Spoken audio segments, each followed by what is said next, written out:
મને લાગે છે કે આપણને કોઈ રાષ્ટ્રીય વૃક્ષ મળ્યું નથી, અને આ અંગેનો જો વિચાર કરીએ તો મને તરત એમ લાગે કે વડને આપણે આપણું રાષ્ટ્રીય વૃક્ષ કહી શકીએ. ગુજરાતી સાહિત્યના મોટા ગજાના સાહિત્યકારો આગલી હરોળના ખબર નહીં કેમ આપણાથી ઘણા આગળ એટલે કે મુંબઈ જઈને બેઠા છે. એ વડની જેમ ફાલ્યા છે. એમની વડવાઈઓ છેક ગુજરાતના ખૂણે ખૂણા સુધી પહોંચાડી છે. અને એવા શ્રી ચંદ્રકાંત બક્ષી વિશે મારે જો અત્યારે પરિચય આપવાનો હોય તો મને લાગે છે કે હું તમારા બધાનો ચંદ્રકાંત બક્ષીનો એમની સરસ મજાની વાણીનો સમય જ બગાડી રહ્યો છું.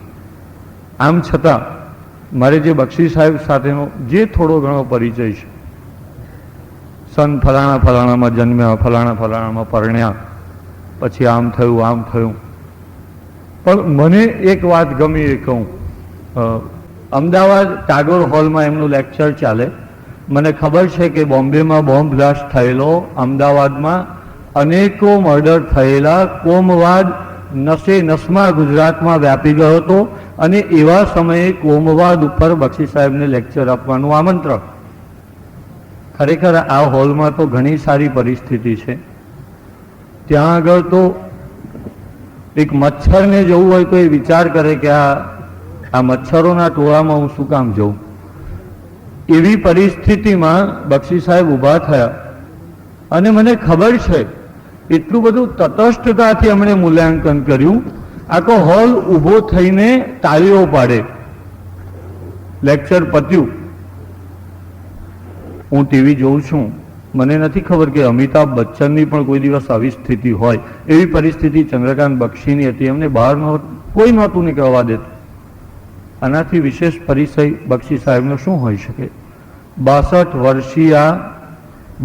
વર્ષીય હળાહળ જેની નસે નસમાં ગુજરાતીપણું, જેમ યહૂદીઓ માટે કહેવાય કે ઇઝરાયલ ઉપર કોઈ આફત હોય અને યહૂદી પોતાનું મસ્તક ધરીને બેસી જાય, આ ગુજરાતથી દૂર રહેલો છતાં સદાય ગુજરાતની નજીક રહેલો, સદાય ગુજરાતીપણું જેની નસે નસમાં વહી રહ્યું છે, અને સૌ પહેલી વાર ગુજરાતી સાહિત્યને ઉન્નત મસ્તક સુધી મૂકી આપનાર જો કોઈ આપણી જોડે 116 પુસ્તક લખી શકનારો કોઈ મહાજાતિ ગુજરાતી હોય તો એ ચંદ્રકાંત બક્ષી જ છે. બીજી પણ એક અગત્યની વાત બક્ષી સાહેબ માટે. મેં પૂછ્યું કે તમે મુંબઈની એક કોલેજમાં પ્રિન્સિપાલ હતા? તો કે આ હતા. કેટલો વખત રહ્યા? તો કે 2 વર્ષ. મેં કેમ આમ? કંઈક તકલીફ પડી હશે? ના ના, કઈ તકલીફ નહોતી. તો મેં કહ્યું શોખ થયો હશે? ના ના, મારે તો રહેવું હતું. તો થયું શું? આયોજકોને મુશ્કેલી પડી, મને કોઈ પ્રોબ્લેમ નહોતો. એમના સિદ્ધાંતો ને મારા સિદ્ધાંતો ખબર જ ન પડે કે હું ક્યાં છું ને આયોજકો ક્યાં છે. આવા માણસ નિડરતાથી પત્રકારત્વ ક્ષેત્રે પણ, પ્રવાહ ક્ષેત્રે પણ, નવલકથા ક્ષેત્રે પણ. આપણે ત્યાં ફ્રોઈડ આવ્યો અને વિચારસરણી આખી બદલાઈ. ચેતન મન કરતા અચેતન મનનું મહત્વ વધ્યું. આપણે ત્યાં માર્ક્સ આવ્યો. માર્ક્સવાદમાં ઈશ્વરના અસ્તિત્વનો અસ્વીકાર થયો. નીત્સેએ જાહેરાત કરી કે ગોડ ઇઝ ડેડ, ઈશ્વર મૃત્યુ પામ્યો છે. ડાર્વિને ઉત્ક્રાંતિવાદ સમજાવ્યો અને કહી દીધું કે આ માનવ એ કોઈ દેવપુત્ર નથી, એ આપણી જ કોઈક જાતિની ઉત્ક્રાંતિ છે. આ બધું આખું વિચાર ક્રાંતિ, બીજું વિશ્વયુદ્ધ. આપણે ત્યાં પણ આઝાદી પછી રોજગારી મળશે ને આ બેકારી જશે ને ભ્રષ્ટાચાર જશે ને આ બધું જે સરસ સરસ આશાઓ હતી એ બધું પડી ભાંગ્યું. અને જે નિરાશા, નિભ્રાંતિ, વેદના, હતાશા માનવ મનમાં વ્યાપી, એનું નિરૂપણ અસ્તિત્વવાદનું, માનવ અસ્તિત્વ પોતે આપણી એક હતો રાજા ને એક હતી રાણી, એક હતો રામ ને એક હતી સીતા. એ જાતક કથાઓ, એ પંચતંત્ર કથાઓથી ઉપર ઉઠીને એમણે ગુજરાતી સાહિત્યમાં માનવ અસ્તિત્વનું નિરૂપણ કર્યું. આકાર નામની એમની નવલકથામાં યશ ન શ, એનો યશ આ ચંદ્રકાંત બક્ષીને જ છે. આ ઉપરાંત એમણે અનેકો દેશોમાં પ્રવેશ કર્યો. કેટલા કહું? Pakistan, USA, UK, Nepal, Russia, Mauritius, France, south Africa, મને લાગે છે કે આ માણસને પગ નહીં દુખતા હોય, એને એમ નહીં થતું હોય કે હવે હું બહુ થાક્યો, અને છતાં એક અસિત નામનું નાનકડું જંતુ ફોન કરે કે બક્ષી નડિયાદમાં આવવાનું છે, ને બક્ષી બાબુ મોસાળ દોડતા જ ચાલ્યા આવે. કલકત્તામાં વર્ષો સુધી રહ્યા, મુંબઈમાં વર્ષોથી રહે છે, છતાં સતત ગુજરાતમાં, સતત અમદાવાદમાં પોતાનું ઘર રાખીને ગુજરાતીઓની સાથે રહે છે, ગુજરાતીઓના પ્રશ્નોનું નિરાકરણ કરે છે.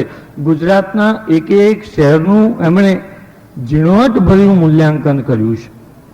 નડિયાદ વિશે લેક્ચર આપતા પહેલાની એમની પહેલી શરત કે નડિયાદનો ઇતિહાસ આપો, હું વાંચું પછી વિચારું કે નડિયાદને હું લાયક છું. એવા ચંદ્રકાંત બક્ષી પાલનપુરમાં જન્મેલા, ક્યારેય પાલનપુરમાં રહેલા નહીં, વેકેશનમાં ગલી દંડા રમવા જતા, અને ત્યારે એમને લાગતું કે હું બીજી કોઈક દુનિયામાં આવી ગયો છું. અને ત્યારે એમને થતું કે આ ક્યાં મુંબઈ, આ ક્યાં પાલનપુર. અને છતાં એ પાલનપુરના અનેકો ઉર્દુ સમાજો વચ્ચે એમની ભાષામાં ઉર્દુ શબ્દોનો વધુમાં વધુ પ્રયોગ કરીને ગુજરાતી સાહિત્યમાં ખરેખર તખ્તે નશીન થયા છે. એવા ચંદ્રકાંત બક્ષીને આપણી વચ્ચે આજે જ્યારે ઉપસ્થિત છે ત્યારે હું ખરેખર આનંદની લાગણી વ્યક્ત કરું છું. MA LLB ઇતિહાસ સાથે, પોલિટિકલ સાયન્સ સાથે, 7 ભાષાઓના જાણકાર, રેડિયો દૂરદર્શનોમાં અનેકાનેક કાર્યક્રમ કરનાર, અને છેલ્લે સૌથી અગત્યની વાત, મને ગમતી વાત, મને સ્પર્શી ગયેલી વાત કે જાહેરમાં ગુજરાતી સાહિત્ય પરિષદે અમદાવાદથી, ગાંધીનગરથી 3 પારિતોષિકો ડિક્લેર કર્યા. અને આ ભડવીર એમ કે છે કે આજે તો આપ્યું, ભવિષ્યમાં પણ આ સરકાર મને પારિતોષિક આપવાની હિંમત ન કરે, નહીં તો એ સરકારનું અપમાન થશે. અને એમણે 3 પારિતોષિકો અસ્વીકારી દીધા અને કહ્યું કે મારે પ્રજાના પારિતોષિકો જોઈએ છે, મારે સરકારના નથી જોઈતા. એવા આ ચંદ્રકાંત બક્ષી, અને તમારી વચ્ચે અત્યાર સુધી ઊભા રહેવાની જે મેં ભૂલ કરી છે એ ભૂલ હવે હું સુધારી લઉં છું. Thank you. મિત્રોની સાંજ છે, અને મેં બાજુમાં ધ્રુમનભાઈને કહ્યું કે સભાકક્ષમાં અંધારું બહુ છે, અને અંધારામાં મારે સ્ત્રીની વાત નથી કરવી, કંઈક અજવાળું હોવું જોઈએ.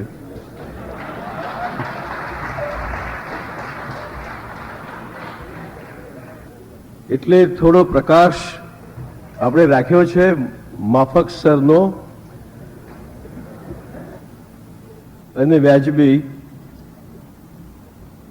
1952માં હું મારા એક મિત્રના લગ્ન પ્રસંગે, મારા મિત્ર દેવશંકર દવેના લગ્ન પ્રસંગે નડિયાદ આવ્યો હતો.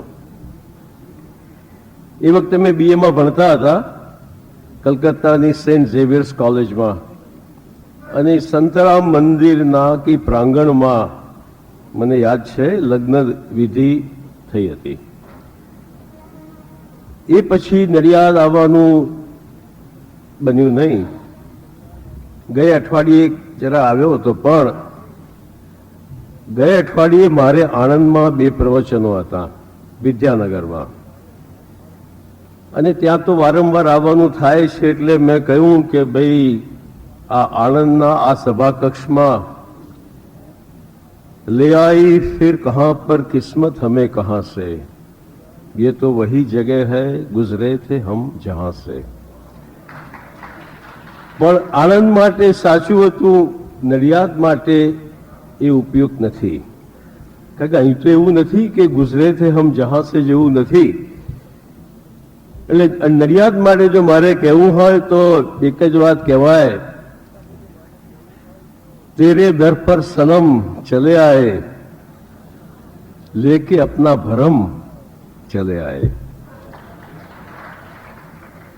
અને ભરમને લઈને આવનાર માણસ, દિલમાં આંખમાં ભરમ લઈને આવનાર માણસ નિર્ભ્રાંત થવા માટે નડિયાદમાં આવે છે, કારણ કે આ નડિયાદ છે.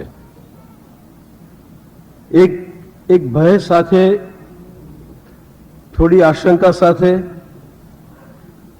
જે સાક્ષર શબ્દ અહીં લાગેલો છે એની આશંકા, એનો ભય. અહીં મીનળ દેવી આવી હતી, ગુજરાતના ઇતિહાસની મૈનળ દેવી જેને કહેવાય છે, અને મીનળ દેવી ગુજરાતમાં એક જ છે. પછી ઘણી બધી મીનળ દેવીઓ આવી 1990 પછી, પણ 1824માં એ સ્વામિનારાયણ પંથના સ્થાપક સહજાનંદ સ્વામી આવ્યા હતા. અહીં સંતરામ મહારાજનું ભારત પ્રસિદ્ધ નહીં પણ વિશ્વ પ્રસિદ્ધ પ્રતિષ્ઠાન છે. અને ગોવર્ધન રામ માધવરામ ત્રિપાઠી અમારા બધાના પ્રપિતામહ નવલકથાકારોના 52 વર્ષનું એક જીવન, એ વિશે નડિયાદમાં બોલવું મારે માટે ઉચિત નથી કે એમાંથી હું કેટલું જાણતો નથી એ તમને ખબર પડી જશે, એટલે નથી બોલતો. અહીં મણિલાલ નભુભાઈ દ્વિવેદી અને બાલા શંકર ઉલ્લાસ રામ કંથારિયા બંને 40 જ વર્ષ જીવ્યા ને લગભગ સમાંતર જીવ્યા. અહીં ઇન્દુલાલ કનૈયાલાલ યાજ્ઞિક પણ હતા, અને રૂગનાથ ત્રિભુવનદાસ બ્રહ્મભટ્ટ પણ હતા, અને ભાનુશંકર વ્યાસ બાદરાયણ પણ હતા, અને મગનભાઈ પ્રભુભાઈ દેસાઈ પણ હતા. પણ એક માણસ, એક નડિયાદી જે મારો બહુ જીગરદાર છે, બહુ જ વાત કરે ત્યારે અત્યંત ભાવુકતાથી નડિયાદની વાત કરે, ગોવિંદ સરૈયા, સરસ્વતી ચંદ્ર ફિલ્મનો નિર્માતા અને મારો દોસ્ત. જ્યારે નડિયાદની વાત કરું ત્યારે એ માણસ હી ગોઝ ગા ગા ઓવર નડિયાદ. ફિલ્મી માણસ છે એ પણ કારણ છે, અને ખરેખર પ્રેમ કરે છે એ પણ કારણ છે. તો આપણે આડી લાઈને જરા ચડી ગયા, હવે સીધી લાઈન ઉપર આવીએ. સ્ત્રી શું છે? પરિવારની અંદર જે સ્ત્રી છે અને પરિવારની બહાર જે સ્ત્રી છે, એ બંને એક જ છે કે જુદી જુદી છે? આ એટલો વિરાટ વિષય છે કે આનો કોઈ અંત નથી. અનારંભ છે, અમધ્ય છે, અનંત છે. કારણ કે જો પૂર્ણ વિરામ આવી જ શકતું હોત તો આપણે ભેગા ન થયા હોત. પણ આ એ સ્પીસીઝ, એ વંશ છે મનુષ્ય જાતિનો, એ વંશનો એ હિસ્સો છે, એ અંશ છે કે જેના વિશે કદાચ પરાપૂર્વથી માણસ વિચાર કરતો આવ્યો અને સૃષ્ટિના અંત સુધી વિચાર કરતો રહેશે, અને સતત મતાંતર જ રહેવાનું છે, મતૈક્ય કદાચ નહીં થાય. એકવાર અટલ બિહારી વાજપેયી અને શ્રીમતી ઇન્દિરા ગાંધી ભેગા થઈ ગયા. તો અટલજી તો બાલ બ્રહ્મચારી છે, તમને ખબર છે. એમણે કહ્યું કે લેડીઝ ફર્સ્ટ. એટલે શ્રીમતી ગાંધીએ કહ્યું, I am not a lady, I am a woman. હું બાનું નથી, હું નારી છું. આ બે શબ્દો. અને ત્યારે આપણે એક એવી ભૂમિકા ઉપર આવીએ છીએ કે આપણી આંખમાં સ્ત્રી એટલે શું? સામાન્યતઃ આપણી આંખમાં સ્ત્રી એટલે માતા, પત્ની અને પુત્રી. અને આ ત્રિકોણમાં જ આપણે ખોવાયા કરીએ છીએ. થોડા ઉદાહરણો આપું છું, થોડા ઉદાહરણો. અને ઉદાહરણો તો આપવાનો અર્થ પણ નથી કે કરોડો માણસોએ કરોડો રીતે વિચાર્યું છે ને લખ્યું છે, પણ થોડા ઘણા સામાન્ય જે મને મળ્યા છે. વિશ્વમાં માનસશાસ્ત્રના પ્રણેતા સિગમન્ડ ફ્રોઈડ જીવનભર અભ્યાસ કર્યો સ્ત્રીઓના માનસ વિશે, અને 80મે વર્ષે ફ્રોઈડે લખ્યું, 80મે વર્ષે, કે ભાઈ આ સ્ત્રીનું દિમાગ હજી મને સમજાયું નથી. ફ્રોઈડ પણ નિષ્ફળ ગયા. ઓસ્કાર વાઇલ્ડે એક વાત લખી કે આ દુનિયામાં સૌથી ભયાનક જુલ્મ કમજોરનો બળવાન ઉપર છે, અશક્તનો સશક્ત ઉપર, પત્નીનો એટલે ઓસ્કાર વાઇલ્ડે આ વાત કરી. એક જોર્જિયન કહેવત છે, રશિયામાં એક જોર્જિયા નામનો પ્રદેશ છે, ત્યાંની એક કહેવત છે. એ કહેવત એમ છે કે જો પત્ની ખરેખર સારી વસ્તુ હોત તો ગોડ ને પત્ની હોત. કેમ નથી ગોડને? આપણા દેવ દેવતાઓ તો મહાન હતા એટલે ઘણી પત્નીઓ રાખતા હતા. આ તો ગોડની વાત છે. સરોજીની નાયડુને એકવાર પૂછવામાં આવ્યું ઘણા વર્ષો પહેલા કે હિન્દુસ્તાનમાં પરિણીતા સ્ત્રી આટલી બધી બંગડીઓ કેમ પહેરે છે? પરિણીતા સ્ત્રીઓ આપણા ગુજરાતમાં ઓછી છે, પણ તમે ઉત્તર ભારતમાં કે પૂર્વ ભારતમાં જાઓ, આ રાજસ્થાનમાં પાડોશમાં આટલી બધી બંગડીઓ શા માટે પહેરે છે? અને સરોજીની નાયડુએ ઉત્તર આપ્યો કે એટલા માટે કે કામ કરતી હોય ને તો સાસુને ખબર પડે કે આ કામ કરે છે. અમેરિકામાં એક જ સ્ત્રી કેટલા બધા વિવિધલક્ષી આયામો છે, પરિમાણો કેટલા જુદા છે, પરિપ્રેક્ષ્ય કેટલા જુદા છે. અમેરિકામાં એમ કહેવાય છે કે સ્ત્રી પાસે એક ઉદ્દેશ્ય હોવો જોઈએ, લેસ કિડ્સ એન્ડ મોર હબીઝ, એટલે ઓછામાં ઓછા બાળકોને વધારેમાં વધારે પતિઓ. આ અમેરિકાનો અભિગમ છે. હિન્દુસ્તાનમાં આપણે જ્યારે લગ્નના આશીર્વાદ આપીએ છીએ ત્યારે કહીએ છીએ કે રામની સીતા બનજે, રાવણની મંદોદરી બનજે, અને ઘણા બધા આશીર્વાદ છે, અને પાવકની સ્વાહા બનજે. આ મને વાક્ય ક્યારેય ગમ્યું નથી, પણ મારા આપણે ગતાંગથી ચાલુ કરીએ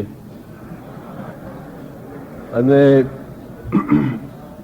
રામની સીતા અને રાવણની મંદોદરી અને પછી પાવકની સ્વાહા. અને મેં એમ કહ્યું હતું કે આ મને ગમતું નથી, પણ એ વિશે હું પછી વાત કરીશ. દરમિયાન આપણે એક અંતરા, એક આપણું ઇન્ટરમિશન આવી ગયું. અને એક ફ્રેન્ચ લેખિકા સિમોન દ બુવાર, અને એક પુસ્તક લખ્યું છે સેકન્ડ સેક્સ, બહુ જ પ્રખ્યાત પુસ્તક છે. એમાં સિમોન દ બુવાર એક સરસ વાત કહી છે. વાત એમ છે કે સાંજે જ્યારે બારી બારણા બંધ થાય છે ત્યારે જ સ્ત્રી ખરેખર આઝાદ બને છે. આખા જગતભરમાં પુરુષને સાંજ ગમતી નથી, સ્ત્રીને સાંજ ગમતી હોય છે. એનું કારણ આપણે સંશ્લેષણ કે વિશ્લેષણ કંઈ કરતા નથી, પણ આ એક વિધાન છે. હું એમ માનું છું મારી રીતે કે સ્ત્રી અને પુરુષનો ફર્ક શું છે? તો સ્ત્રી એટલે સિતારનો એક તાર જો રડે તો બાજુનો તાર પણ રડાવી નાખે. પુરુષ એ છે કે તબલા ઉપર બે આંગળીઓથી એક થાપ મારે તો બાજુની આંગળીનો અવાજ જુદો હોય. આ ફરક છે મારી દ્રષ્ટિએ પુરુષ અને સ્ત્રીનો. હવે આપણે કેટલું સમજીએ છીએ? આપણા એક રામકથા કહેનારા છે મુરારીદાસ હરિયાણી. હું ક્યારેય મોરારી બાપુ લખતો નથી, હું મુરારીદાસ હરિયાણી જ લખું છું. મુરારીદાસ એમણે એકવાર એક વાત લખી, કહી રાધર, કે દરેક સાસુએ કૌશલ્યા થવું જોઈએ અને દરેક વહુએ સીતા થવું જોઈએ. એમાં તો કોઈ વિરોધ હોય નહીં, બહુ સારી વાત છે. સાધુ મહાત્મા બોલે એટલે સારું જ હોય. દરેક સાસુએ કૌશલ્યા થવું જોઈએ, દરેક વહુએ સીતા થવું જોઈએ. આમાં કોઈ વિરોધિતા છે જ નહીં. પણ એક નાની વાત એમાં એ છે કે કૌશલ્યા અને સીતા સાથે રહ્યા જ નથી.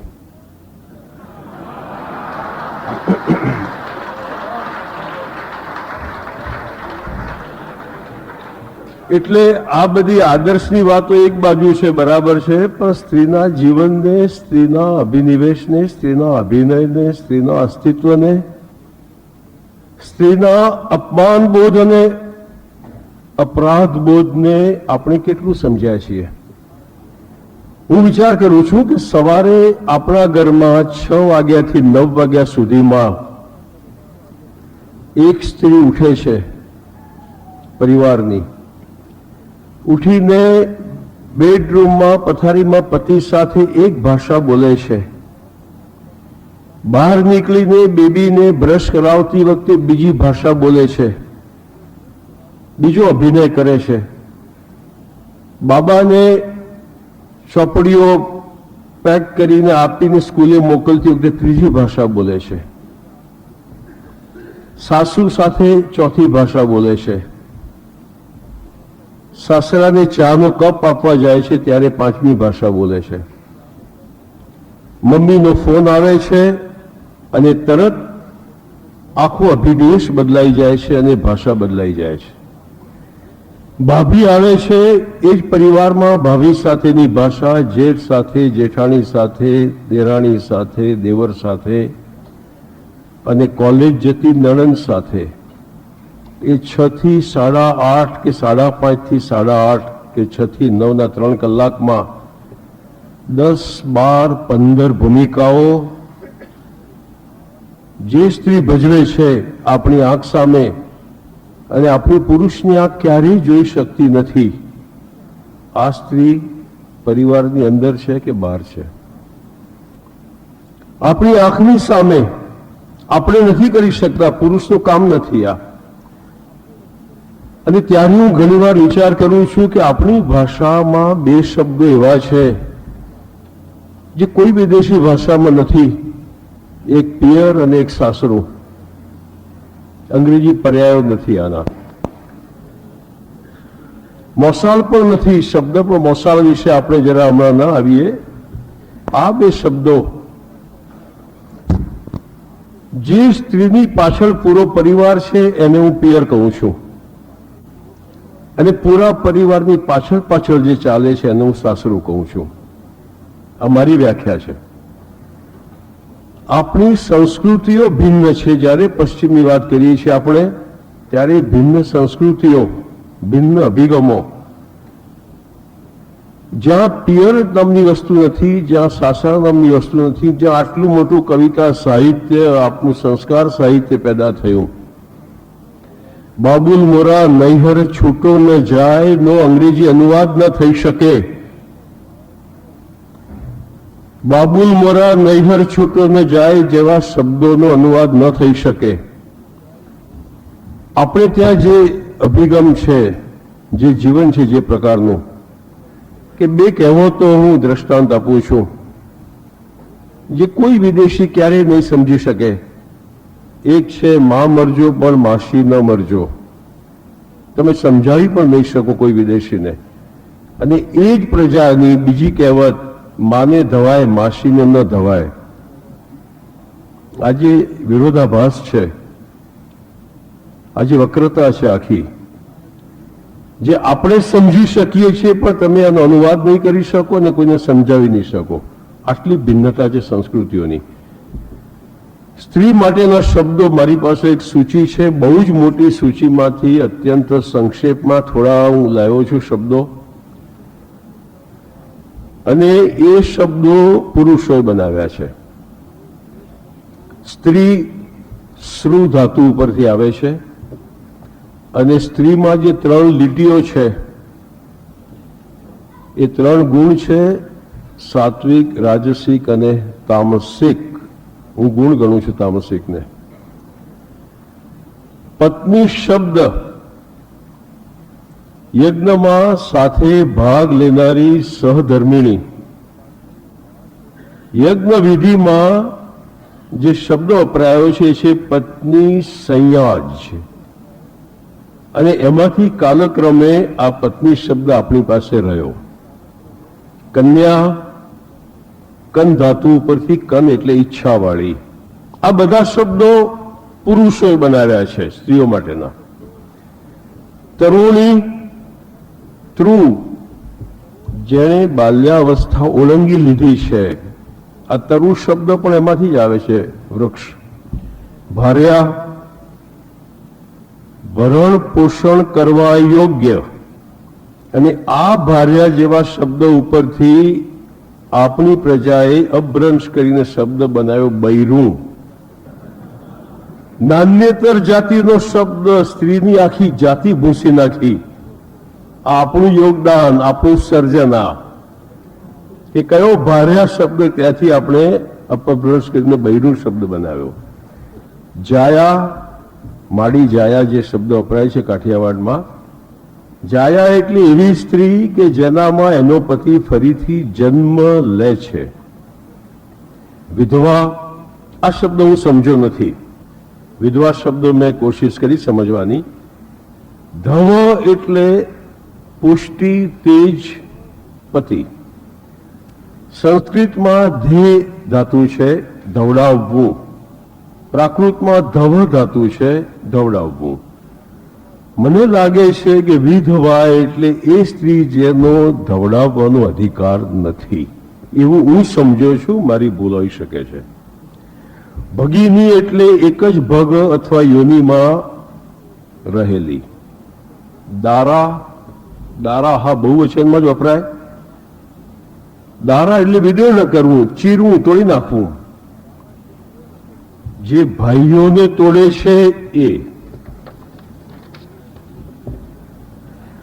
આ આપણે પરિવારની અંદરના થોડા શબ્દો સેમ્પલ રૂપે, થોડા એવા શબ્દો આપણે જોઈએ જે પરિવારની બહારના શબ્દો પુરુષોએ બનાવેલા.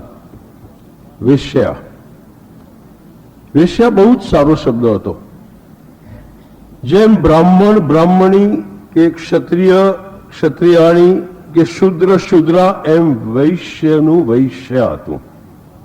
કોઈ પણ વ્યવસાય કરનાર સ્ત્રી વૈશ્ય હતી. ધીરે ધીરે આપણે એક જ વ્યવસાય રહેવા દીધો અને વૈશ્યાની બે રેખમાંથી એક કાઢી લીધી અને નામ આપી દીધું વેશ્યા. અપ્સરા, અપ આડી લાઈને જનારી. સરતી, જલપરી, મરમેડ. ગણિકા, પૂરા ગણની, જેના પર પૂરા જનગણનો અધિકાર છે.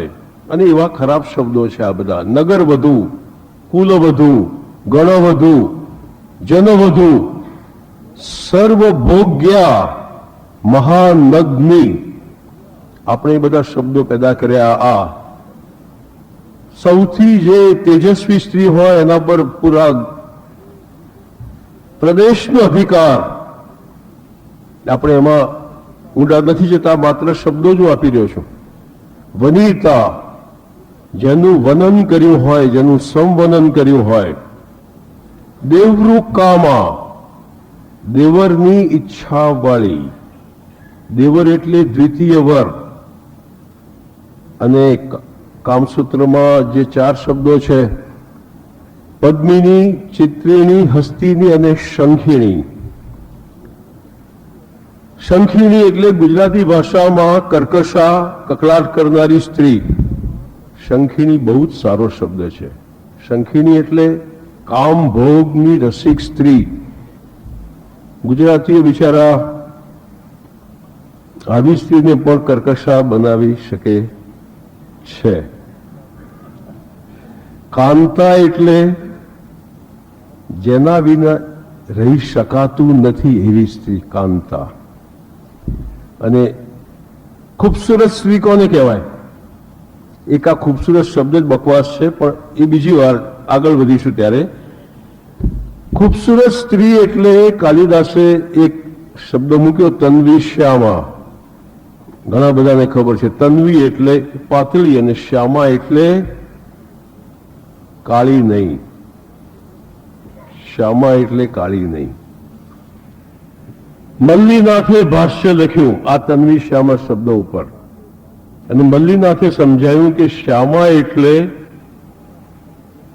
વિચાર કરો, 4મી સદીમાં 5મી સદીમાં, આજથી 1500 વર્ષ પહેલા કેટલા વૈજ્ઞાનિક હતા આપણા વિવેચકો. મલ્લીનાથે લખ્યું કે શ્યામા એટલે એવી સ્ત્રી જે ઉનાળામાં ઠંડક આપે અને શિયાળામાં ગરમી આપે. Air conditioning and central heating. આપણા પૂર્વજો ગર્વ લઈ શકાય એવા હતા. જરા આગળ વધીએ, થોડા શબ્દો જોઈએ કે પુરુષે પોતાની સુવિધા પ્રમાણે ને પોતાની દાનત પ્રમાણે કેવા શબ્દો બનાવ્યા છે. અનુદરા, કમર વિનાની સ્ત્રી. અરુંધતી, જે પતિ. અસૂર્યમ પશ્યા,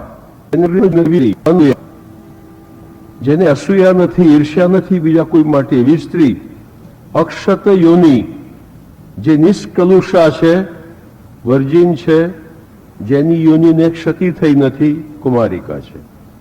સદ્યઃ સ્નાતા, તરત નાહીને આવેલી.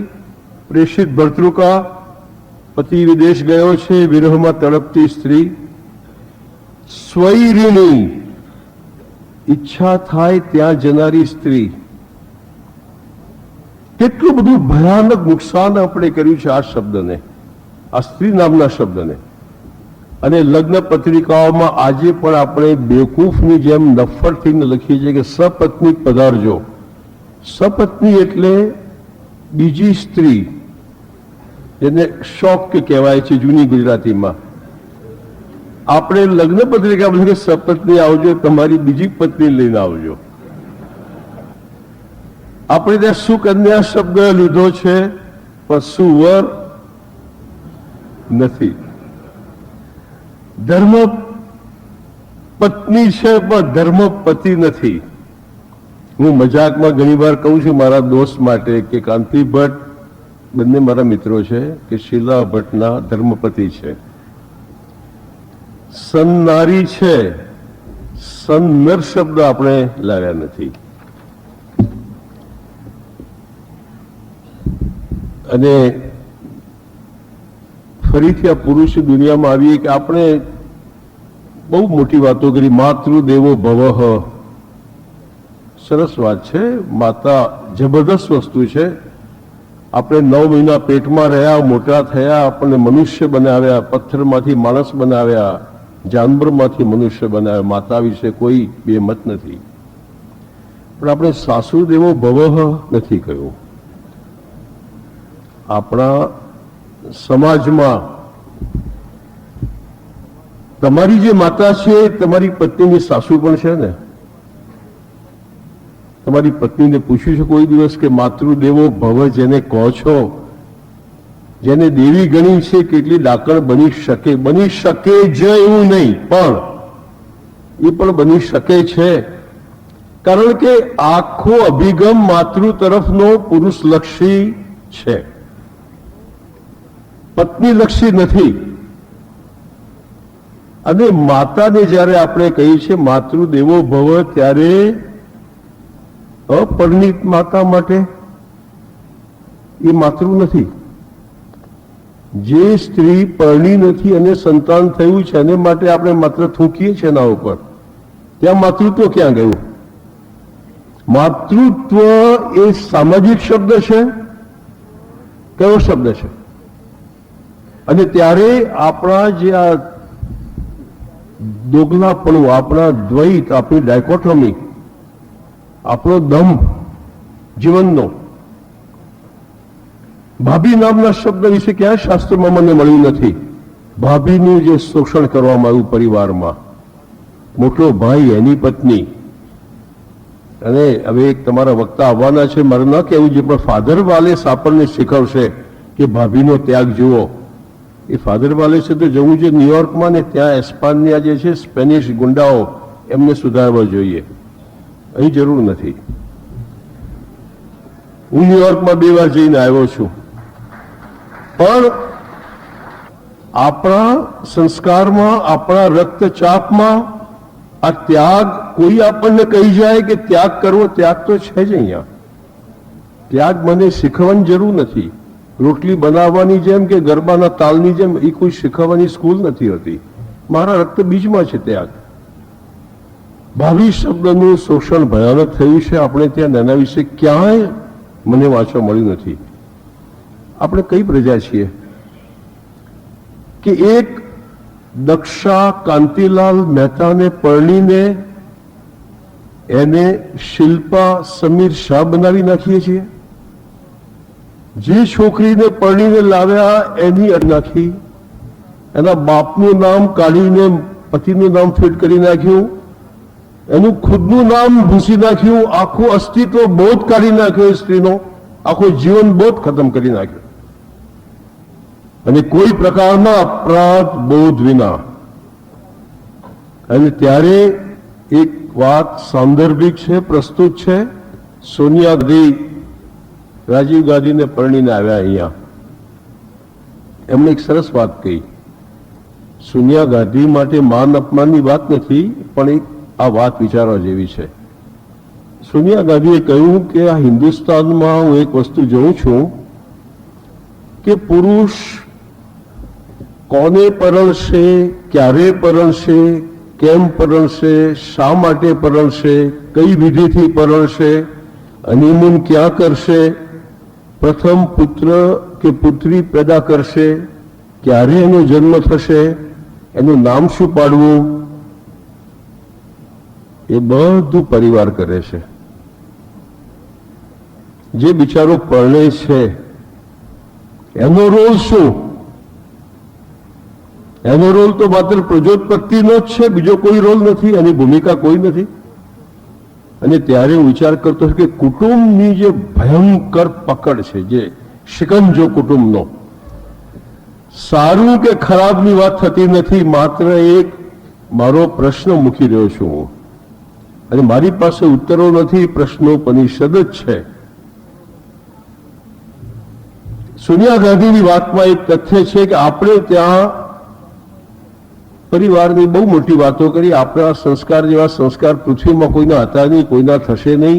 આખી દુનિયા બરાબર છે, આપણે જ સંસ્કૃત છીએ, બધી વાતો બરાબર છે, તદ્દન સહેમત છું. પણ આ તો હકીકત છે કે કોને પરણવું, ક્યારે પરણવું, કઈ વિધિથી પરણવું, શું કરવું, કેમ કરવું, અને હનીમૂન ક્યાં કરવું, છોકરો પેદા કરવો, પહેલી લગ્ન તિથિ પહેલા નામ શું પાડવું, બધામાં પરિવાર જ નક્કી કરે છે. અને આ સોનિયા ગાંધીની વાતમાં ખરેખર તથ્ય છે. અને ત્યારે મને એક વાત યાદ આવે છે કે મદ્રાસ હાઈકોર્ટની રિટાયર્ડ ચીફ જસ્ટિસ હમણાં એણે એક વાત કરી, કાંતાકુમારી ભટનાગરે, કે સીતા અને સાવિત્રીના રોલ મોડેલની હવે જરૂર રહી નથી. હવે જે જરૂર છે કાલી અને મહિષાસુર મર્દિનીના રોલ મોડેલની જરૂર છે આ સમાજને. આપણે જરાક વધારે સ્ફોટક ભૂમિકા ઉપર આવી રહ્યા છીએ, માટે તાળીઓ સાચવી રાખો. ગુજરાતી લગ્નની જાહેર ખબરો જો વાંચો તો તમને એમ જ લાગે કે આપણે ત્યાં છોકરાઓ એટલે ગોરા, પાતળા, સરસ સપ્રમાણ શરીરવાળા, અને આપણે કોઈ સફેદ દેશના વતનીઓ છીએ. હું અડધી દુનિયા ફર્યો છું. આખી દુનિયામાં આપણે કાળિયા છીએ. આખી દુનિયામાં આપણે કાળિયા તરીકે જ ઓળખાઈએ છીએ. We are black people. અને હું આ દુનિયાના એવા દેશોમાં ફર્યો છું જેના નામો પણ લોકો નહીં સાંભળ્યા હોય. અને આપણે ક્યાંય ગોરા તરીકે કે બદામી તરીકે કે એશિયન તરીકે પણ ઓળખાતી. Blacks, we are blacks. પણ આપણી જાહેર ખબરો જુઓ અને આપણા સમાજની એક ભયાનક વિષમતા છે આજે દરેક સમાજમાં કે છોકરીઓ બહુ ભણેલી છે, ડબલ ગ્રેજ્યુએટ છે, છોકરાઓ પેલા અંગૂઠા છાપ રહ્યા છે, અર્ધ શિક્ષિત છે, મારુતિની ચાવી ફેરવે છે. આ વિચારોના કજોડા આપણે ત્યાં ભયાનક વિદ્રોહ લાવશે આપણા સમાજોમાં, ગુજરાતી સમાજોમાં. હવે આજે ગોરાપણાનું જે એક અબંગ દ્વેષ, હું દક્ષિણ આફ્રિકા જઈ આવ્યો છું 1988માં, અને દક્ષિણ આફ્રિકામાં એ દિવસોમાં ગયો છું જ્યારે કોઈને જવાની રજા ન હતી. 40 વર્ષમાં પહેલી વાર એક પત્રકાર હિન્દુસ્તાની ગયો, હું ગયો હતો, અને ત્યાં પણ આ પ્રકારનો રંગ દ્વેષ જેટલો આપણે ત્યાં છે. ઉજળી, ગોરી, ઘઉંવર્ણી. ને મને ઘણી વાર થાય છે કે આપણા લગ્ન બજારમાં જેમ રંગ મિસ્ત્રીઓ કાર્ડ રાખે છે ને રંગના, આપણે ઘરમાં રંગ કરાવીએ ત્યારે કાર્ડ મંગાવીએ, એમ સફેદના કાર્ડ બનાવવા જોઈએ કે ભાઈ કેવી ગોરી જોઈએ. આ 1 પોઈન્ટથી 10 પોઈન્ટ સુધીની ગોરી, 5.5, 6.6, 7.5. આ કઈ પ્રજા છે? તમે જો સ્ત્રીમાં, આ એક બહુ મોટી હમણાં મુંબઈમાં ચર્ચા થઈ હતી, મેં કાર્યક્રમ કર્યો હતો, આયોજન, એમાં બધા 6-7 વક્તાઓ બોલાવ્યા હતા. એમાં મેં એક વાત કહી હતી કે તમે જો સૌંદર્યને સ્ત્રીનો ગુણ સમજતા હો તો, જરા ધ્યાનથી સાંભળજો, જો સૌંદર્યને સ્ત્રીનો ગુણ સમજતા હો તો સ્ત્રી માત્ર સુંદર હોવાને લીધે એ વ્યક્તિ નથી, વસ્તુ બની જાય છે. એ વ્યક્તિ વિશેષ નથી, વસ્તુ વિશેષ છે, અને વ્યક્તિ વિશેષને જ પ્રેમ થાય, વસ્તુ વિશેષનો ઉપયોગ થાય, ઉપભોગ થાય. મારે એને સચ્ચિદાનંદજી જરાક આ વાત થઈ હતી, તમે ગુણ સમજો, જન્મજાત વસ્તુને ગુણ ગણાય. ગુણ તો હું મારામાં જે વિકાસ કરવું, વીરત્વ ગુણ છે મારો, તો મારી ચામડીનો રંગ મારો ગુણ નથી, એવું હું માનું છું. તમે જો સ્ત્રીમાં આ જ જોઈ રહ્યા છો માત્ર, આખી જિંદગી જાનવરની જેમ મારે માદાને ચાટવાની નથી. હું ચાટીને પ્રેમ નથી કરતો, હું ભાષાથી પ્રેમ કરું છું, કદાચ મૌનની ભાષાથી પ્રેમ કરું છું. અને મેં તો આ તો એક બીજો વિષય છે, જરાક વિષયાંતર કરું, ક્ષમા કરજો. જ્યારે 28 વર્ષની સ્ત્રી અને 32 વર્ષનો પુરુષ જોઉં છું ત્યારે હું પ્રસન્ન થઉં છું, પણ જ્યારે હું 68 વર્ષની સ્ત્રી અને 72 વર્ષનો પુરુષ જોઉં છું ત્યારે મને લાગે છે સેક્સ શરીરમાંથી ચાલી ગઈ. ત્યારે જ મને લાગે છે કે આ પ્રેમ છે. પ્રેમ આ વસ્તુ છે કે એક પુરુષ અને એક સ્ત્રી ઘરમાં બેઠા છે, 3 કલાક બોલતા નથી, પણ એકબીજાની વેદના સમજવા માટે એમને ભાષાની જરૂર નથી. તમે સમજી જાઓ છો એકબીજાને. તબિયત સારી નથી, તરત ખબર પડી જાય કે તબિયત સારી નથી. આજે તમારા ઉલ્લાસ છે મનમાં, તમને ખબર પડે છે. જેમ બાળક અને માતા વચ્ચે ભાષાની જરૂર નથી, એમ હું ધારું છું કે બુઢાપામાં એક એ સ્થિતિ આવે છે કે જ્યારે સંપૂર્ણ 100% પ્રેમની સ્થિતિ હોય છે. આવો મારો ભ્રમ છે. એટલે નિર્ભ્રાંત થવાની તમને રજા છે જોકે. અને આટલી બધી નફરત કેમ છે આપણને કાળા રંગ માટે? મને આ સમજાવું તો મારી જાતને હંમેશા કાળો માણસ જ કહું છું, આઈ એમ અ બ્લેક મેન. આપણા કેટલા દેવ દેવતાઓ કાળા હતા. રામ કાળા હતા, રાવણ, હસમુખ સાંગળિયા લખે છે કે કાળા હતા, કૃષ્ણ કાળા હતા. આ બધા શબ્દો ગમે તે શ્યામ ને વગેરે શબ્દો આપણે, હું કાળા શબ્દ જ વાપરું છું. લક્ષ્મણ કાળા હતા, દ્રૌપદી કાળી હતી, મારી હિરોઈન, મારી આદર્શ સ્ત્રી દ્રૌપદી. એ જુદી વાત છે. વ્યાસ કાળા હતા, વાલ્મીકી કાળા હતા, અર્જુન કાળો હતો. ગોરા કોણ હતા? સીતા ગોરી હતી. બહુ માન નથી મને. શિવ ગોરા હતા, નારદ ગોરા હતા, યુધિષ્ઠિર આદિ પર્વ પ્રમાણે ગોરા હતા. પીળા કોણ હતા? ઇન્દ્ર અને બ્રહ્મા. અને ધૂસર રંગ, સ્લેટીયો રંગ, સુરમઈ રંગ દુર્ગાનો છે. આપણે ગોરી ગોરી પુત્રવધુ લાવીએ છીએ કે જેથી ગોરા ગોરા બાળકો પેદા થાય. અને પછી અમારી ઉંમરના, મને 62 વર્ષ થયા, મારી ઉંમરના મારા મિત્રો મને કહે છે કે બક્ષી યાર આપણે તો લાવ્યા છીએ વહુને પણ એને પૂરી સ્વતંત્રતા આપી દીધી છે પંજાબી ડ્રેસ પહેરવાની. ત્યારે હું પૂછું છું, સ્વતંત્રતા આપવાની વસ્તુ છે?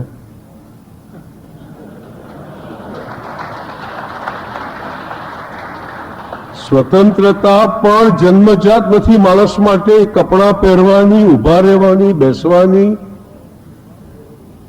આ કમરામાંથી આ રૂમમાંથી આ રૂમમાં જવા માટે પણ એને સ્વતંત્રતા તમારે આપવી પડે છે. સુખ એટલે શું? ગોવર્ધન રામ ત્રિપાઠીનું એક બહુ જૂનું પુસ્તક હું વાંચતો હતો, એમાંથી મને આ વ્યાખ્યા મળી સુખની. ખ એટલે આકાશ. આટલા સાધુ સંતો, મહાત્માઓ, બાવાઓ આપણે કાનમાં રામ કૃષ્ણ બધા ઘુસાડી ગયા, પણ હજી કોઈ સુખ શબ્દ સમજાયો નહીં. એ ગોવર્ધન રામ માધવરામ ત્રિપાઠીમાંથી મને મળ્યો.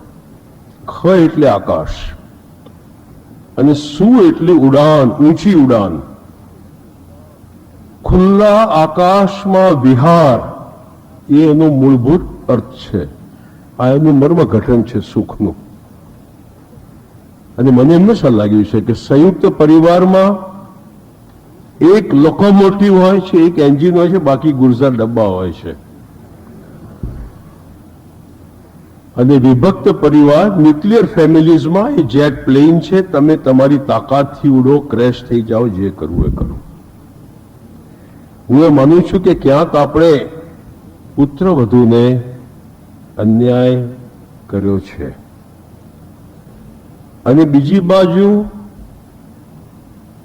આપણે કયા પરિવેશમાં આવ્યા? એક જૂનો જમાનો તો મારી માતાનો કે સવારના 4 વાગે દિવસ શરૂ થતો, પાણી, વાસી, દૂધ, ચૂલો, ઓલો, જે તમારી પેઢીને ખબર નથી. અને રાત્રે 14 કલાક પછી દિવસ પૂરો થતો હતો. ગરમ દૂધ તાંસળામાં કરીને પાઈને, જે મારી પેઢીના વયસ્કો છે એમને ખબર છે, પરિશ્રમ, ભયાનક કાળી મજૂરી સ્ત્રીની. આજે 1994ના દિવસોમાં ગુજરાતીઓ જે પૈસા કમાયા એ પૈસાથી વિજ્ઞાનના જે ગેજેટ્સ, જે ઉપકરણો, આપણે સૌથી વધારે ઉપકરણો કિચનમાં ખડકી દીધા. ગુજરાતીનું ઘર કરોડપતિ હોય કે મુફલીસ હોય, એક શિકાયત તમે સાંભળશો, કિચન નાનું પડે છે. કારણ કે પૂરું વિજ્ઞાન આપણે સ્ત્રીએ એનો ઉપયોગ કર્યો છે. આપણે તો લલ્લુ જ છીએ, મોટી વાતો કરી, પણ ખરેખર વિજ્ઞાનનો, આધુનિકતાનો સૌથી વધારે ઉપયોગ જો કોઈએ કર્યો હોય તો ગુજરાતી ગૃહિણીએ કર્યો છે. અને એક માત્ર નાની સૂચિ આપું છું કે પહેલા પાણી ગળવું પડતું, આજે વોટર ફિલ્ટર આવી ગયું. 45 મિનિટમાં પ્રેશર કુકર રસોઈ બનાવી આપે છે, રેફ્રિજરેટર છે, મિક્સર છે, એક્વાગાર્ડ છે. નથી આવી રહ્યું છે. 2 વસ્તુ હોય કે 25 વસ્તુ હોય, પણ આ વિજ્ઞાન આપણા કિચનમાં આવી રહ્યું છે, આવી ગયું છે. Washing machine, food processor, electric oven, gas cylinder, geyser, vacuum cleaner, dishwasher, micro, macro, electric ઇસ્ત્રી, ગ્રીલ, ટોસ્ટર, આ તો બધા ઘણા બધા નામો છે. 5 વસ્તુ આવી કે 50 આવી. પણ હું જ્યારે રશિયા ગયો ત્યારે એક રશિયન અફસરથી વાત કરતો હતો 1986માં. હું સ્ટેટ ગેસ્ટ હતો, રાજ્યનો અતિથિ. એટલે 15 દિવસ એક રશિયન દુભાષી મારી સાથે ફર્યો. એટલે મેં એમને કહ્યું કે તમે જે ઘરો બનાવો છો બહુ જ મહાન દેશ છે, તમે ગમે તે વાંચતા હો, મારી આંખો બહુ ઊંચો દેશ છે આ. એણે મને વાત કરી કે પ્રોફેસર બક્ષી, અમે લોકો નવા ઘરો જે બનાવીએ છીએ એમાં અમારે હુકમ છે સરકારનો કે કિચન બેડરૂમ જેટલા જ મોટા બનાવવાના. અને મેં કીધું શા માટે? કારણ કે અમે એમ માનીએ છીએ કે કિચનમાં બધા ઉપકરણો આવી જશે અને સ્ત્રીની મજૂરી ઓછી થશે. આપણે ત્યાં કોઈ બિલ્ડરને હજી અક્કલ આવી નથી કે કિચન મોટા બનાવવા જોઈએ. પણ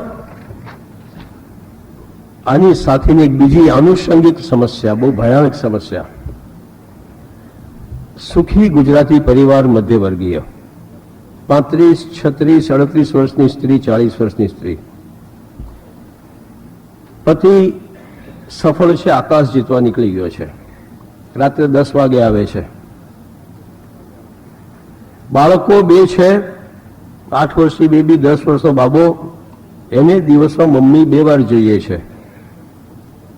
એક વાર સ્કૂલ જતી વખતે, એક વાર સ્કૂલથી આવીને,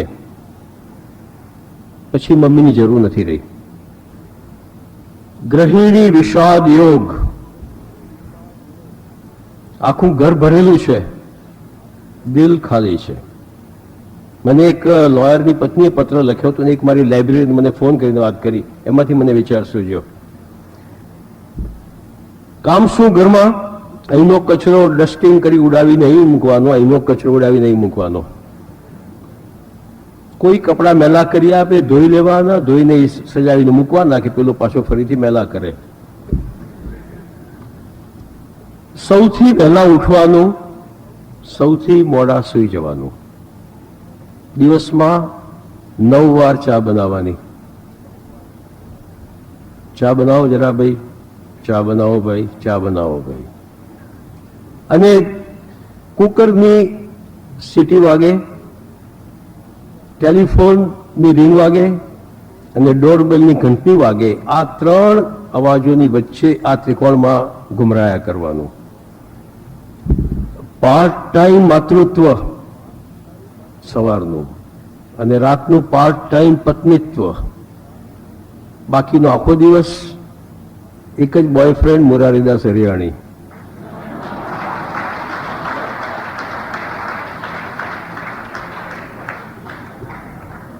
આ જે ગૃહિણી વિષાદ યોગ છે એમાંથી કંઈક માર્ગ કાઢવો જ પડશે કોઈક દિવસ. જ્યારે 4 ચોપડી ને 6 ચોપડી ને 8 ચોપડી ભણેલી સ્ત્રીઓ ગૃહિણી બની તો જીવી ગઈ, પણ કાલે જે ડબલ ગ્રેજ્યુએટ ગૃહિણીઓ આવવાની છે એ આ સહન નહીં કરે અને બધું જ આવશે. કારણ કે ગુજરાતી સમાજ એ સ્ત્રી પ્રધાન, પત્ની પ્રધાન, માતૃ પ્રધાન સમાજ છે. આ મેટ્રિયાર્કલ સોસાયટી છે. કોઈ પણ ગુજરાતી 30 વર્ષની ઉપરનો પુરુષ એટલી હિંમત નથી કે બૂટ કાઢીને પત્નીને કહે કે જાઓ રખાઓ. ઉત્તર ગુજરાતની સામંતશાહી જે સમાજ રચના છે આપણે ત્યાં નથી. આપણે ત્યાં પહેલેથી સ્વાતંત્ર્ય હતું સ્ત્રીને. અને અહીં હજી એવા પતિઓ બનાવ્યા છે આપણે, મમ્મીઓ એટલા બગાડ્યા છે છોકરાઓને. શિક્ષિત, અતિ શિક્ષિત, ડબલ ગ્રેજ્યુએટ જ્યારે પત્ની આવે છે અને પેલો 12મા ધોરણ વાળો કે ફર્સ્ટ યર કે સેકન્ડ યર વાળો જે છોકરો આવશે, આ મારુતિ 1000 આવશે, પણ મારુતિ 1000 થી જિંદગી ન જીવી શકાય. અને ત્યારે જે ગાંધીજી અને કસ્તુરબામાં, ગાંધીજી બેરિસ્ટર હતા, કસ્તુરબા અંગૂઠા છાપ હતા. આજે કસ્તુરબા ડબલ ગ્રેજ્યુએટ છે અને આપણા ગાંધીજી મારુતિની ચાવી ફેરવ્યા કરે છે. સંદર્ભો બહુ બદલાઈ રહ્યા છે. એ વિભાવના વૈધવ્યની, પરિવારની આખી દુનિયામાં અને ગુજરાતમાં પણ પત્ની પતિ કરતા 5 વર્ષ નાની હોય છે અને પત્ની પતિ કરતા 10 વર્ષ વધારે જીવે છે. એટલે 75, 80, 85% સ્ત્રીઓના કિસ્મતમાં વૈધવ્યનું સુખ છે. તમને કદાચ આ શબ્દ ન પણ ગમ્યો, પણ હું એમ માનું છું કે વૈધવ્ય એ સુખના દિવસો છે. એટલા માટે કે એકાએક સ્વાતંત્ર્ય આવે છે, પરિવારની અધ્યક્ષા બને છે સ્ત્રી, આદર પ્રતિષ્ઠા એકાએક મળે છે, હરવા ફરવાનું સ્વાતંત્ર્ય મળે છે અને નિર્ણય લેવાની શક્તિ આવે છે. આ કદાચ તમે જોજો, મધ્યવર્ગીય અને ઉચ્ચ મધ્યવર્ગીય, આ એક બહુ મોટો ફેરફાર મારી દ્રષ્ટિએ આવ્યો છે.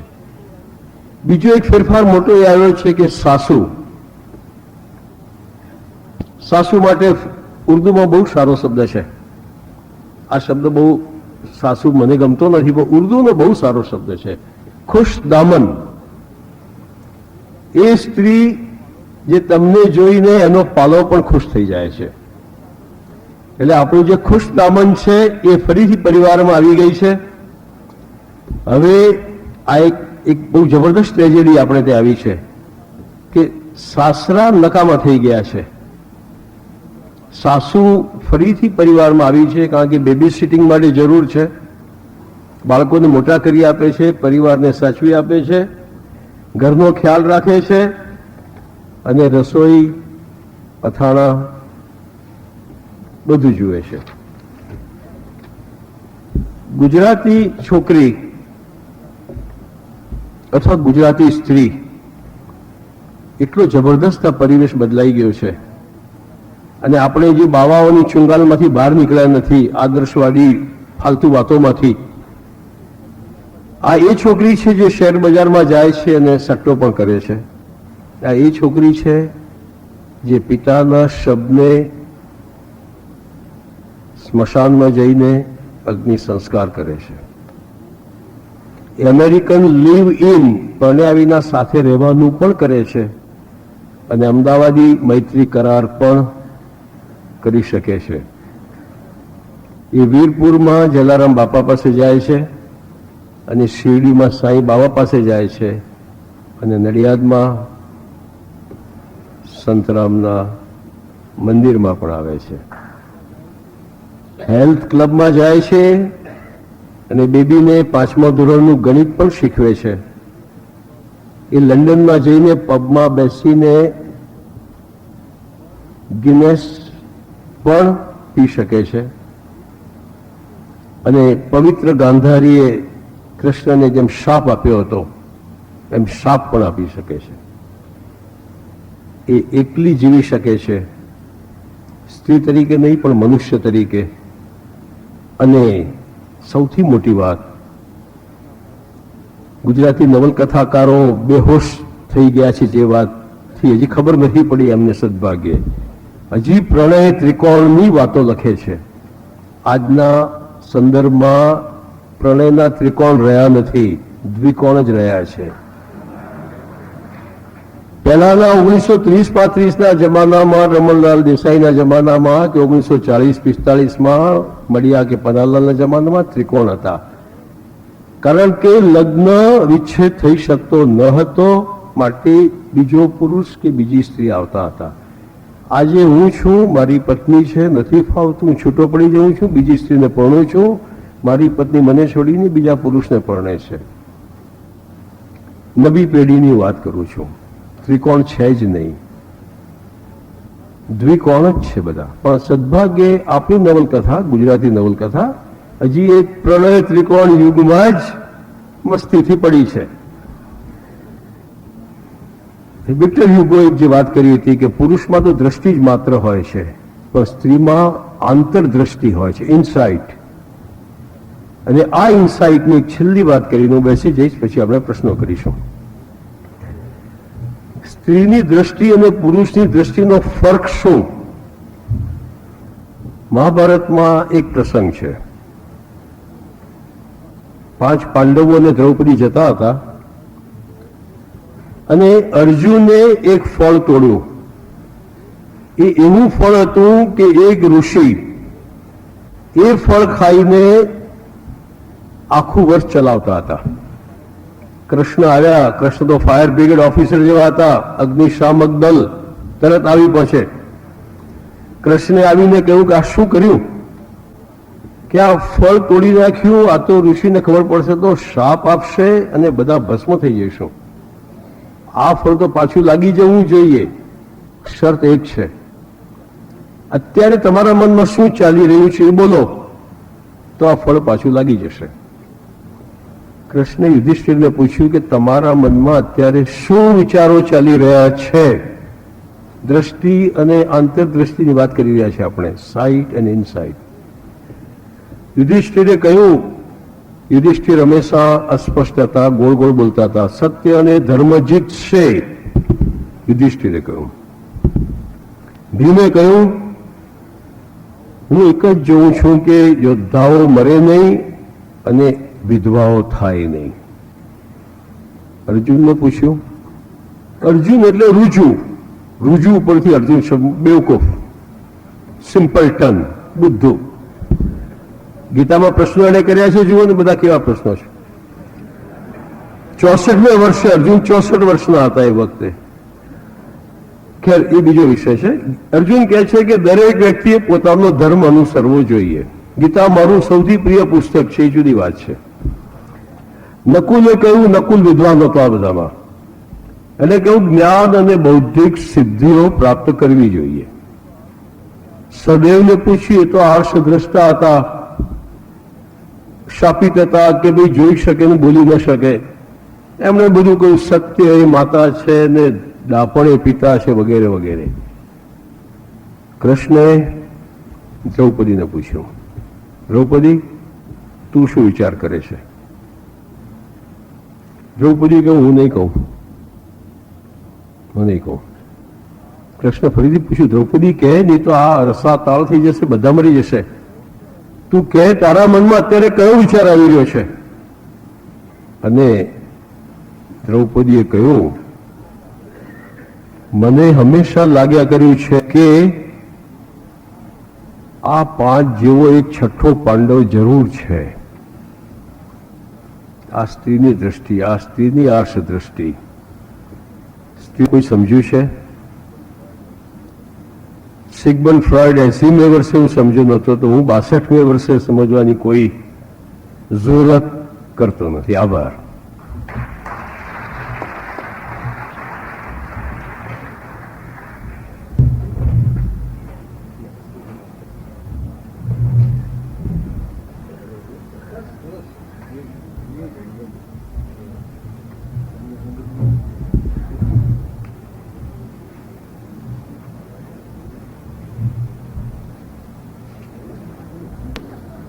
કે મને થયું કે મારે લખવું બંધ કરી દેવું જોઈએ, એટલે મેં એમ જાહેર કર્યું, લખ્યું કે મારા 100 વર્ષ પૂરા થાય ત્યારે, હું ષષ્ઠી પૂર્તિ માનતો નથી, ત્યારે મારા 100 પુસ્તકો થઈ જવા જોઈએ.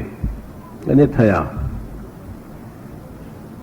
પછી એકવાર હું ઘાટકોપરમાં પ્રવચન આપતો હતો મુંબઈમાં, અને આ વાત થઈ એટલે કોઈ છોકરી ઊભી થઈ અને એને વાત કરી કે સર, અમે લોકો માત્ર તમને વાંચીએ છીએ, બીજા કોઈને વાંચતા નથી. તમે જો લખવું બંધ કરી દેશો તો અમારો ગુનો કે અમે મોડા જન્મ્યા. અને મને ખરેખર વિચાર ગંભીરતાથી થયો કે જો આટલા બધા માણસો આટલું બધું ફાલતુ લખતા હોય તો, અને મોટા નામો બધા, કે આટલી બધી જબરદસ્ત ગુજરાતની સમસ્યાઓ હોય ને છતાંય કોઈ તમે પ્રતિભાવ જ ના આપો, તમને પ્રતિસાદ જ ન થાય, તમને વેદના જ ન થાય. એક આખી પ્રજાની વેદનાથી તમે બેખબર રહી જાઓ. અને હું તો શિક્ષક છું આજીવન, હું કોલમ પણ લખું છું, એ મારું કન્ટિન્યુઅસ એડ્યુકેશન છે. એક વાતાયન ખોલું છું અને ક્યાંક જો 5 લાખ 10 લાખ ગુજરાતી છોકરા છોકરીઓને અસર કરું છું તો મેં મારું કામ પતાવી દીધું છે. કારણ કે હવે કોઈ ખેવના રહી નથી. એકવાર હમણાં કોઈકે મને કહ્યું કે તમારું બક્ષી બહુમાન કરીએ. મેં તો આવી મૂર્ખાઈ કોઈ દિવસ કરશો નહીં. તમે 1 લાખ રૂપિયા આપીએ. મેં કીધું 1 લાખ રૂપિયા, હું વલનપુરી જૈનનો દીકરો છું, મેં લાખો રૂપિયા જોયા છે અને અમને લોકોને 1 લાખ રૂપિયામાં સંતોષ ન થાય. અને જ્યારે મને આપવો હોય ત્યારે 20 લાખ રૂપિયા આપજો. જ્યારે કોઈ દિવસ એવી તમને બદદાનત થાય કે બક્ષીનું બહુમાન કરીને પૈસા આપો તો 20 લાખ રૂપિયા આપજો. અમદાવાદમાં એક મોટું ગુજરાતી લિટરેચર રિસર્ચ સેન્ટર ખોલીશ, એમાં મારા 10 લાખ ઉમેરીને.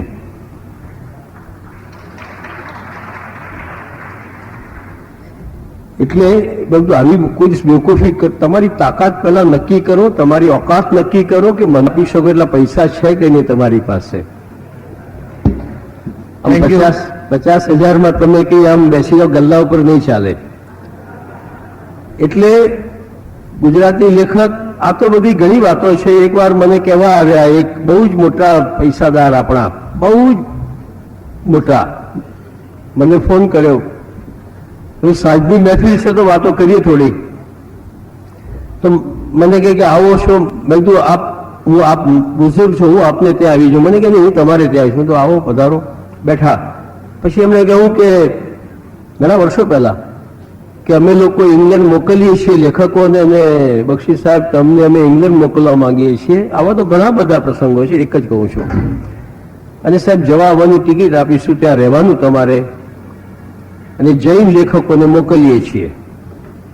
મેં કહ્યું જુઓ હું જૈન તો છું જ, મારી પત્ની હિન્દુ છે, અને અમારા પરિવારમાં તો મુસ્લિમ સિવાય બધા જ આવી ગયા છે. અમારા પરિવારોમાં સગાઓમાં બધા જ બધેથી લઈ આવ્યા છે છોકરા છોકરીઓ. એટલે આ વાત જવા દો એકવાર.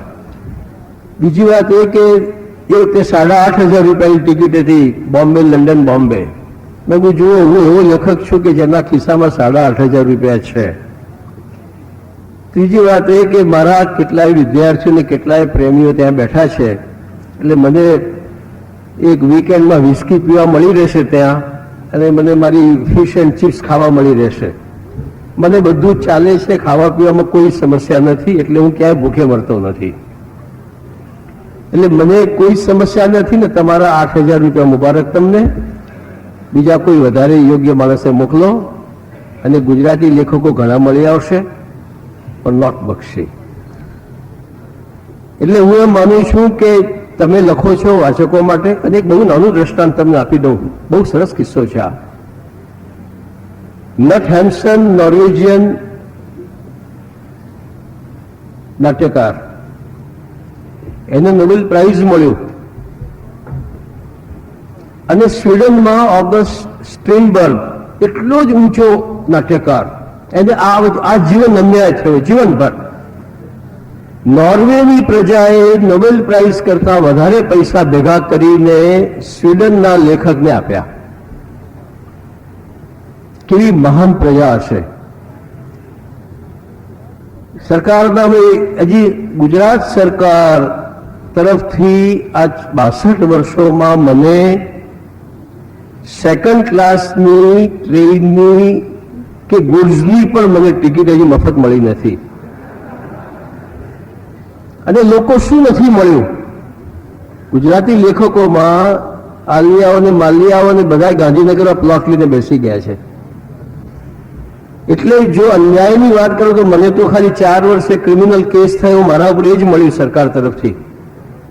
પણ હું જલન છે માટે આવ્યો છું સાહિત્યમાં, ઇનામો લેવા નથી આવ્યો. અને ઇનામો બરાબર છે, આપવા જ જોઈએ. જવાન લેખકો છે જે ઉભરી રહ્યા છે, એ લેખકોને પૈસાની પણ જરૂર છે, ઇનામની પણ જરૂર છે. હવે મને તમે 62 વર્ષે શું ઇનામ આપવા નીકળ્યા છો? તમારી औकात કેટલી, તમારી ગુંજાઈશ કેટલી? તમે પોતાની ધરતી તો જુઓ, તમે કઈ જમીન પર ઉભા છો. હું જો લોકોને ભેગા કરી શકતો હોઉં, હું જો એક વાત કરી શકતો હોઉં, એ વધારે વાર ગુલાલમાં નથી જતો, પણ જો એ થઈ શકતું હોય તો તમારા ઇનામોની મને શું પડ્યું? એટલે મેં તો જાહેર કર્યું હતું માધવસિંહ સોલંકીને બધા બેઠા હતા ત્યારે કે ભવિષ્યમાં કોઈ દિવસ તમારી ગજુ કેટલું 1 લાખ આપશો, 5 લાખ, 10 લાખ આપશો? અરે પાલનપુરી જૈનનો દીકરો છું, સ્મગલિંગ કરીશું, કંઈ નહીં હોય તો હીરાના વેપારીઓ નીકળ્યા છે અમે તો. પૈસા તો જૈનને ઘેટાની જેમ ઉગે, ઘેટાને એવું ઉગે ને એમ પૈસા ઉગે જૈનને. પૈસા વૈસાની વાત નહીં કરો ને, કોઈ દિવસ દયા નહીં ખાતે મારી. હું ભૂખે મરી જઈશ, સડક પર પછડાયો હોઈશ, 10 વર્ષ પાછો ઉભો થઈને ત્યાં જ ગયો હોઈશ. આ તો કેટલાય શહેરો બદલ્યા, કેટલી નોકરીઓ બદલી, કેટલાય છાપા બદલ્યા વાચકો માટે. મેં જેટલા છાપાઓમાં બદલ્યા છે, કોલમો બદલી છે, કોઈ બદલી નથી. વાતમાં કે મારો વાચક સૌથી મોટી વાત છે મારે માટે. મારો વાચક મને જીવાડે છે. જે દિવસે વાચક કહેશે કે બક્ષી બંધ કર, કલમ તોડીને બેસી જવાનું, શું ચિંતા, કઈ વાતની. આપણે નથી લખી શકતા, બંધ કરી દેવાનું. કોઈ દુનિયા લૂંટાઈ જવાનું નથી. જે દિવસે કોઈ આવીને કહેશે કે બક્ષી બકવાસ હતો અને વધારે સારું લાગશે તો હું જઈને પહેલી સલામ કરીશ કે શાબાશ, આજ જોઈએ છે. પણ લોકો ઘણીવાર કહે છે કે નવી પેઢીમાં લેખકો સારા નથી આવ્યા. એવું નથી. અમે લોકો એટલા બધા ઊંચા ધોરણો મૂક્યા છે કે નવી પેઢીને આવતા જરાક વાર લાગશે. થેન્ક યુ બક્ષી સાહેબ.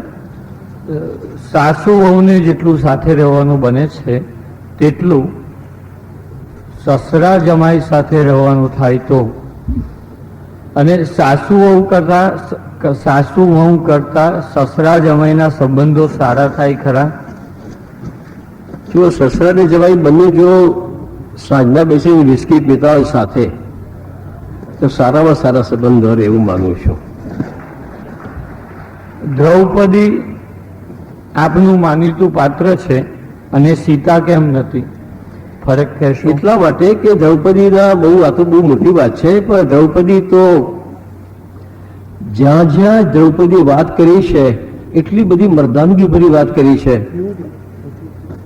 રજસ્વલાસ્મી જયારે શકુની ખેંચવા ગયો ત્યારે, અને નાથવતી અનાથવત, આ જયારે બધું ખોઈ નાખ્યું ત્યારે આ કહે છે હું તો નાથવતી છું, અનાથ છું.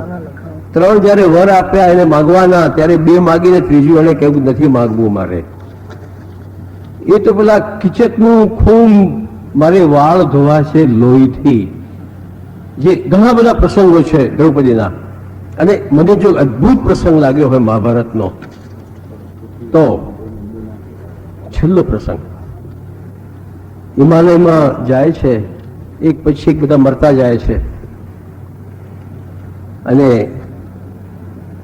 ભીમ આગળ જાય છે, પછી દ્રૌપદી પડે છે એટલે ભીમ પાછો આવે છે અને પૂછે દ્રૌપદી હું તારે માટે શું કરું? છેલ્લો પ્રસંગ મહાભારતનો. ત્યારે મરતી દ્રૌપદી કહે છે કે ભીમ આવતા ભાવમાં તું મોટો ભાઈ બનજે તો તું આ સાચવી શકશે. આ પેલો નકામો માણસ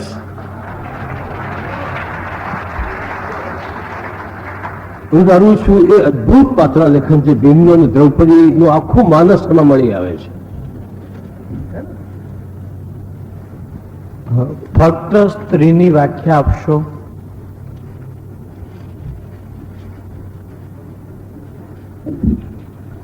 ફક્ત બરાબર છે.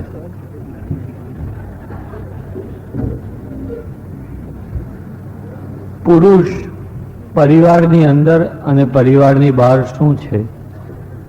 પુરુષ પરિવારમાં હોય ત્યારે પરિવારની બહાર હોય છે, પરિવારની બહાર હોય ત્યારે અંદર હોય છે.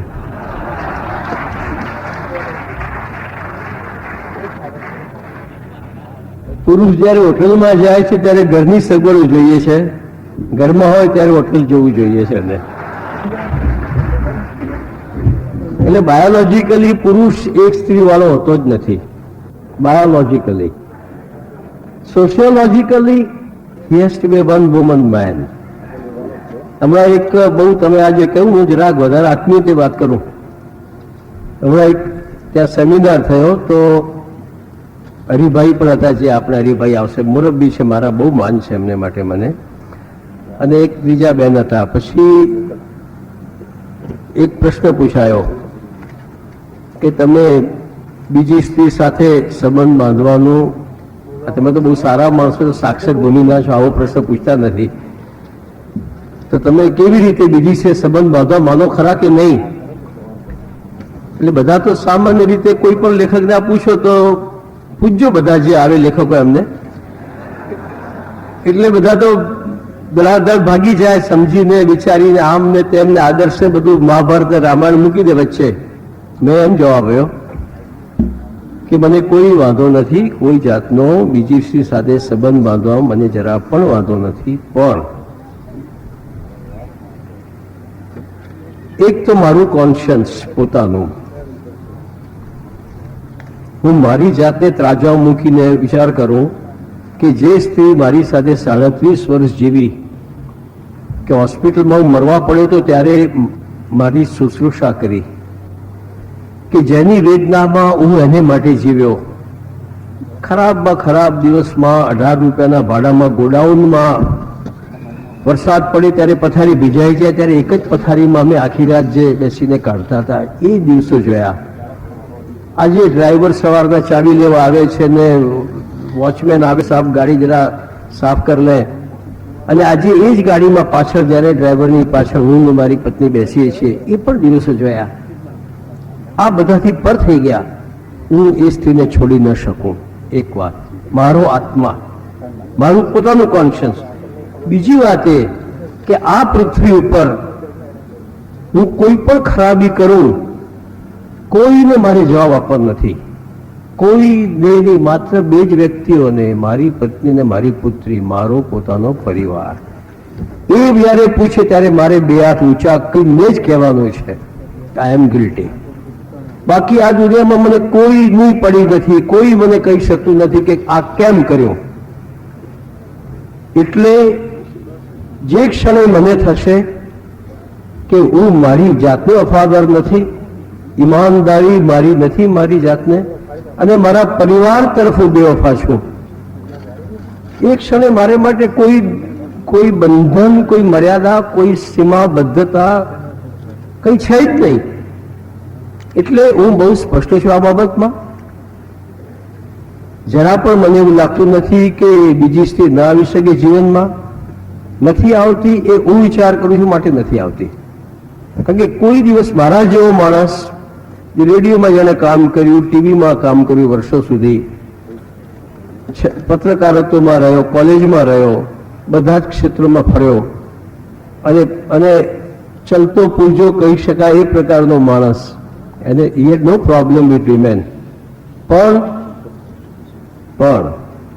મેં કોઈ દિવસ કોઈ સ્ત્રીને તું કહ્યું નથી, કોઈ સ્ત્રીને મેં સ્પર્શ કર્યો નથી. કોલેજમાં પ્રિન્સિપાલ હતો ત્યારે પણ, અને ગમે તેવી ડિવોર્સી સામે બેસીને સિગરેટ પીતી હોય મેં અંતર રાખીને જ વાત કરી છે. કારણ કે હું માનું છું, હિન્દીમાં એક કહેવત છે મને બહુ ગમે છે કે ઘરના તુલસી ક્યારામાં પેશાબ ન કરાય.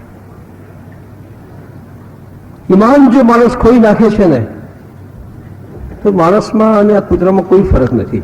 અને એકવાર મેં લખ્યું ત્યારે બધા લેખકો બહુ ગરમ થઈ ગયા. મુંબઈના ગુજરાતી પત્રકારો, લેખકો, કવિઓમાંથી 70-75% આ કૂતરા બિલાડા જેવા પ્રેમીઓ છે. બધા જ મોટા નામો, પહેલી પત્ની ને બીજી કાઢી મૂકીને ત્રીજીને લાવ્યા, ચોથીને કાઢી મૂકીને આને પ્રેમ. આ કૂતરા બિલાડાની જેમ ચાટીને સૂંઘીને મારું કામ નથી પ્રેમ કરવાનું. હું તો ખૂન કાઢીને પ્રેમ કરનારો માણસ છું. એટલે વિચાર ભેદ સંપૂર્ણ છે આમાં.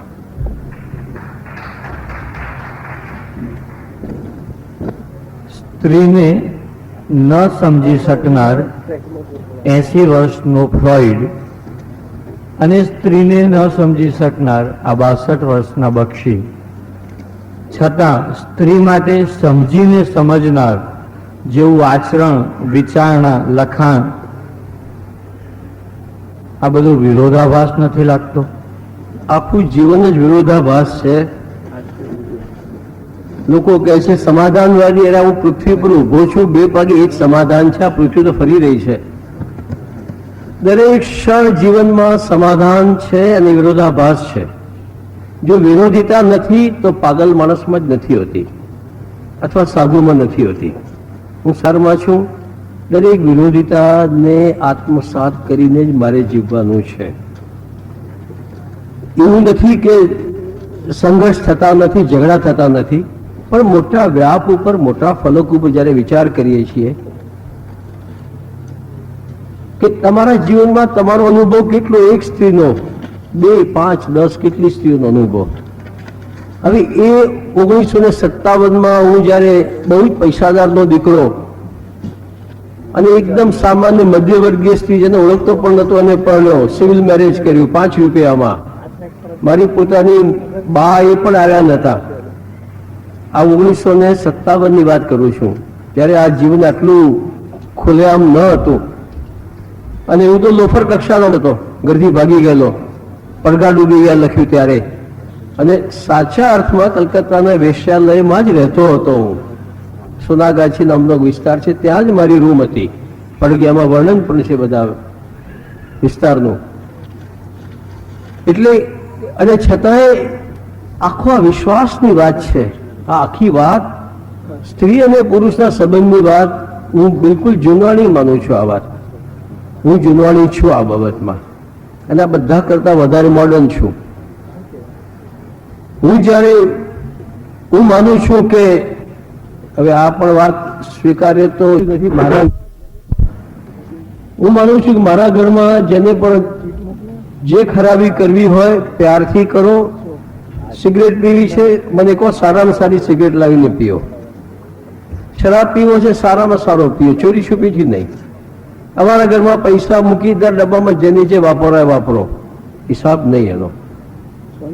મારા ઉપર હિસાબ રાખવા માટે બદમાશ બન્યો.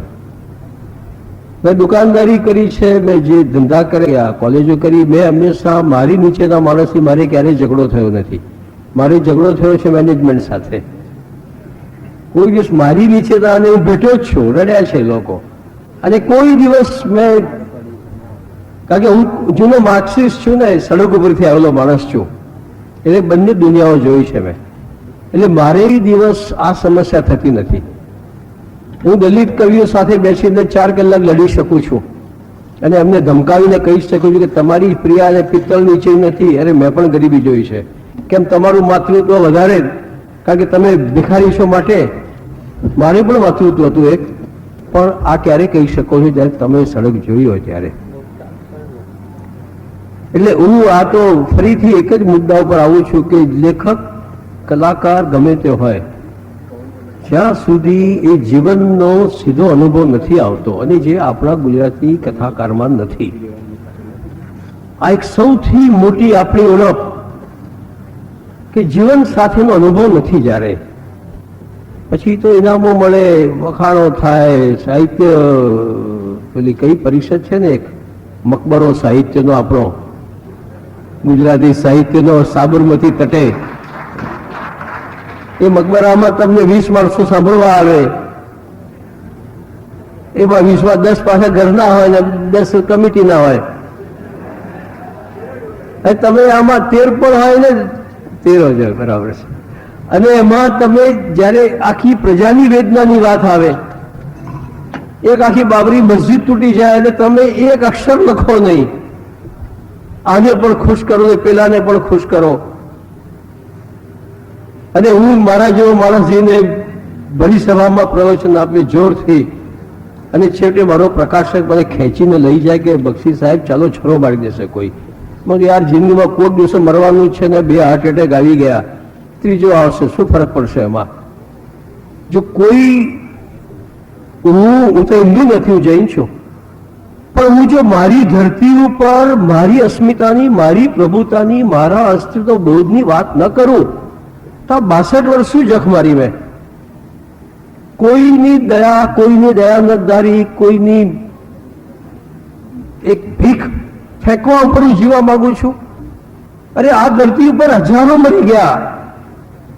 સમીરામી સાવિત્રી આસીરિયાથી ને સિકંદર આવ્યો ને હજારો આક્રમકો આવ્યા યાહ્યા ખાન સુધીના, અને કરોડો હિન્દુઓ મરી ગયા આ ધરતીમાં. શેના માટે મરી ગયા? અરે કરોડોમાં એક, હવે નક્સલાઈટો કહેતા હતા એક જમાનામાં, એક મૃત્યુ એટલે શું? હું જયારે નક્સલવાદી હતો 1967માં, ત્યારે નક્સલવાદીઓની એક લીટી બહુ મને ગમતી હતી, એક માણસ મરી ગયો, એક માણસ એટલે શું? ક્રાંતિના આ મહાગ્રંથમાં એક મૃત્યુ એટલે એક અલ્પ વિરામ છે માત્ર. એક અલ્પ વિરામ હવે ક્યાં ખોવાઈ ગયું હોય? માણસો જો મરી નહીં શકે તો જીવી કેમ શકશે દુનિયા?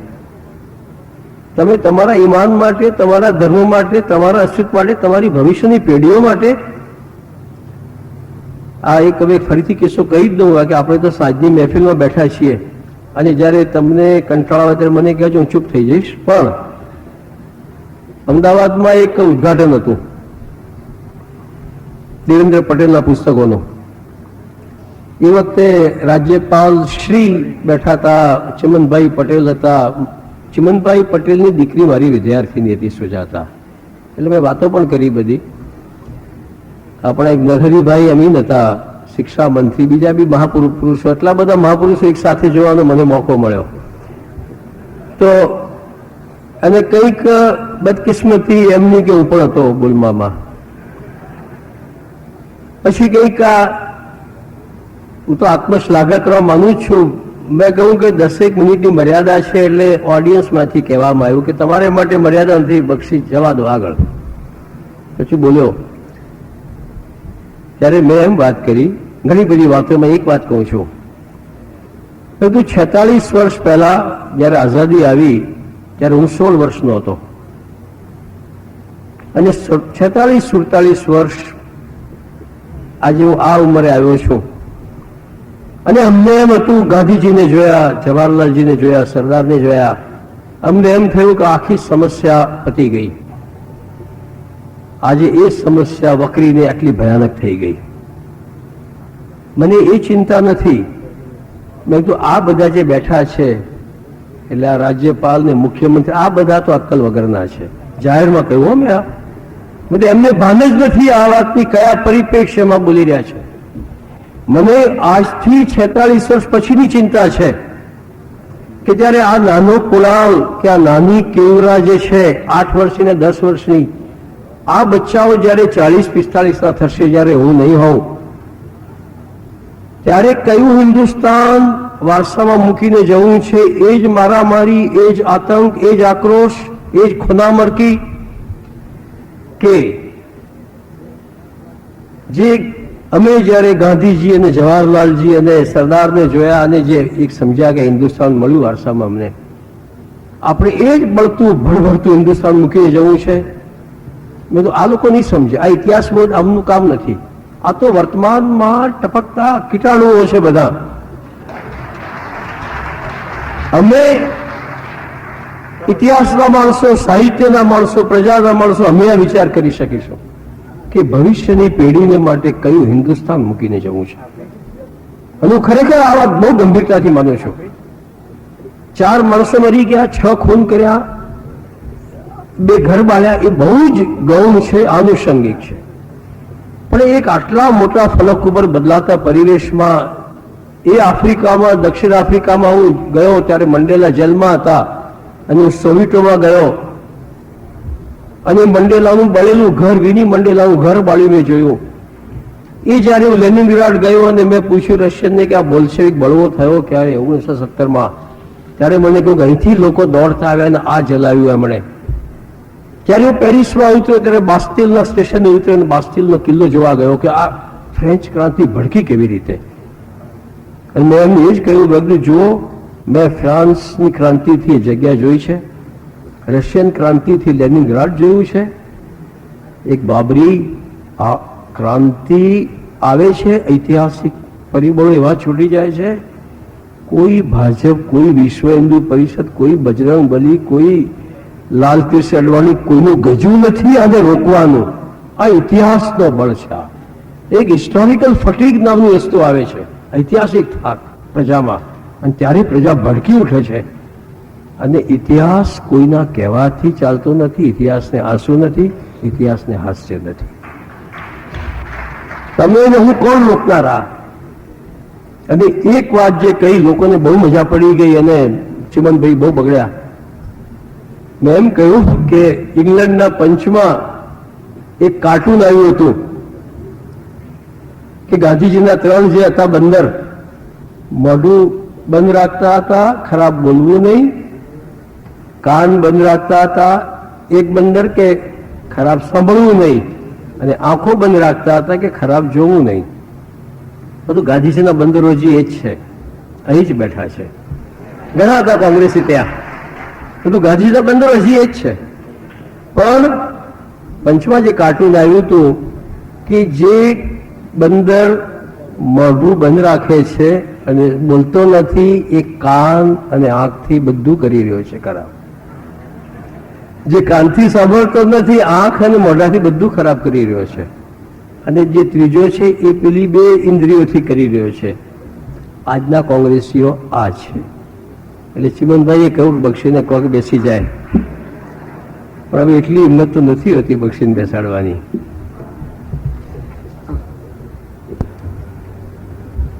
પચાસ વર્ષ પછીના પતિ પત્નીને જોઈને આપને એવો સંતોષ થાય છે કે તેઓ ખરા પ્રેમી યુગલ છે. એવું ના બને કે આ ઉંમરે તેમને અન્ય પાત્ર ક્યાંથી મળે એવું માનીને ચલાવી લે છે.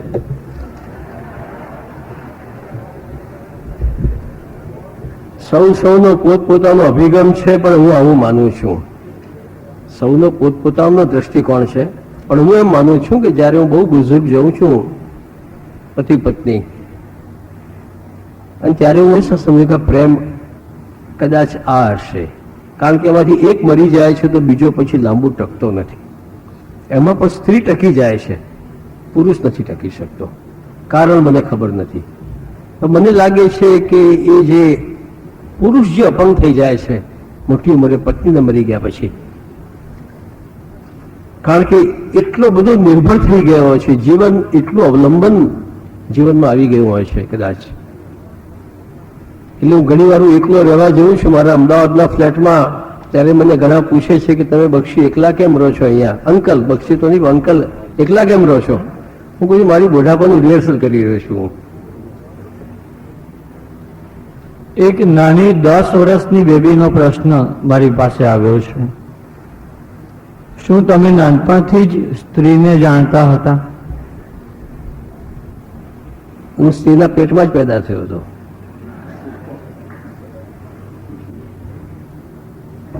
પણ બેટા, તમારી વાત સાચી છે. તમે જે કહ્યું વાત, તમે તો મારી પૌત્રી સમાન છો, એટલે મારે તમને ચબરાકીથી જવાબ નથી આપવો.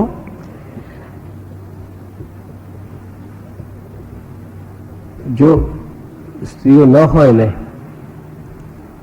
તો માણસ બરોબર બની જાય, માણસ વહેશી બની જાય, જંગલી બની જાય.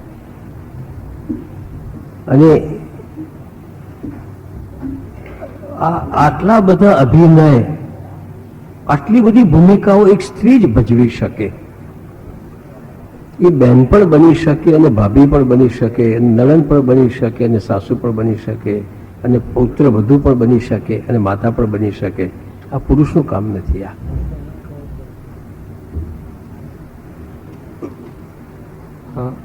આપે વિવેચકોને બબૂચકો કહ્યા છે, શા માટે? કદાચ તમારી કોઈ કૃતિનું ખરાબ અવલોકન કર્યું તેથી?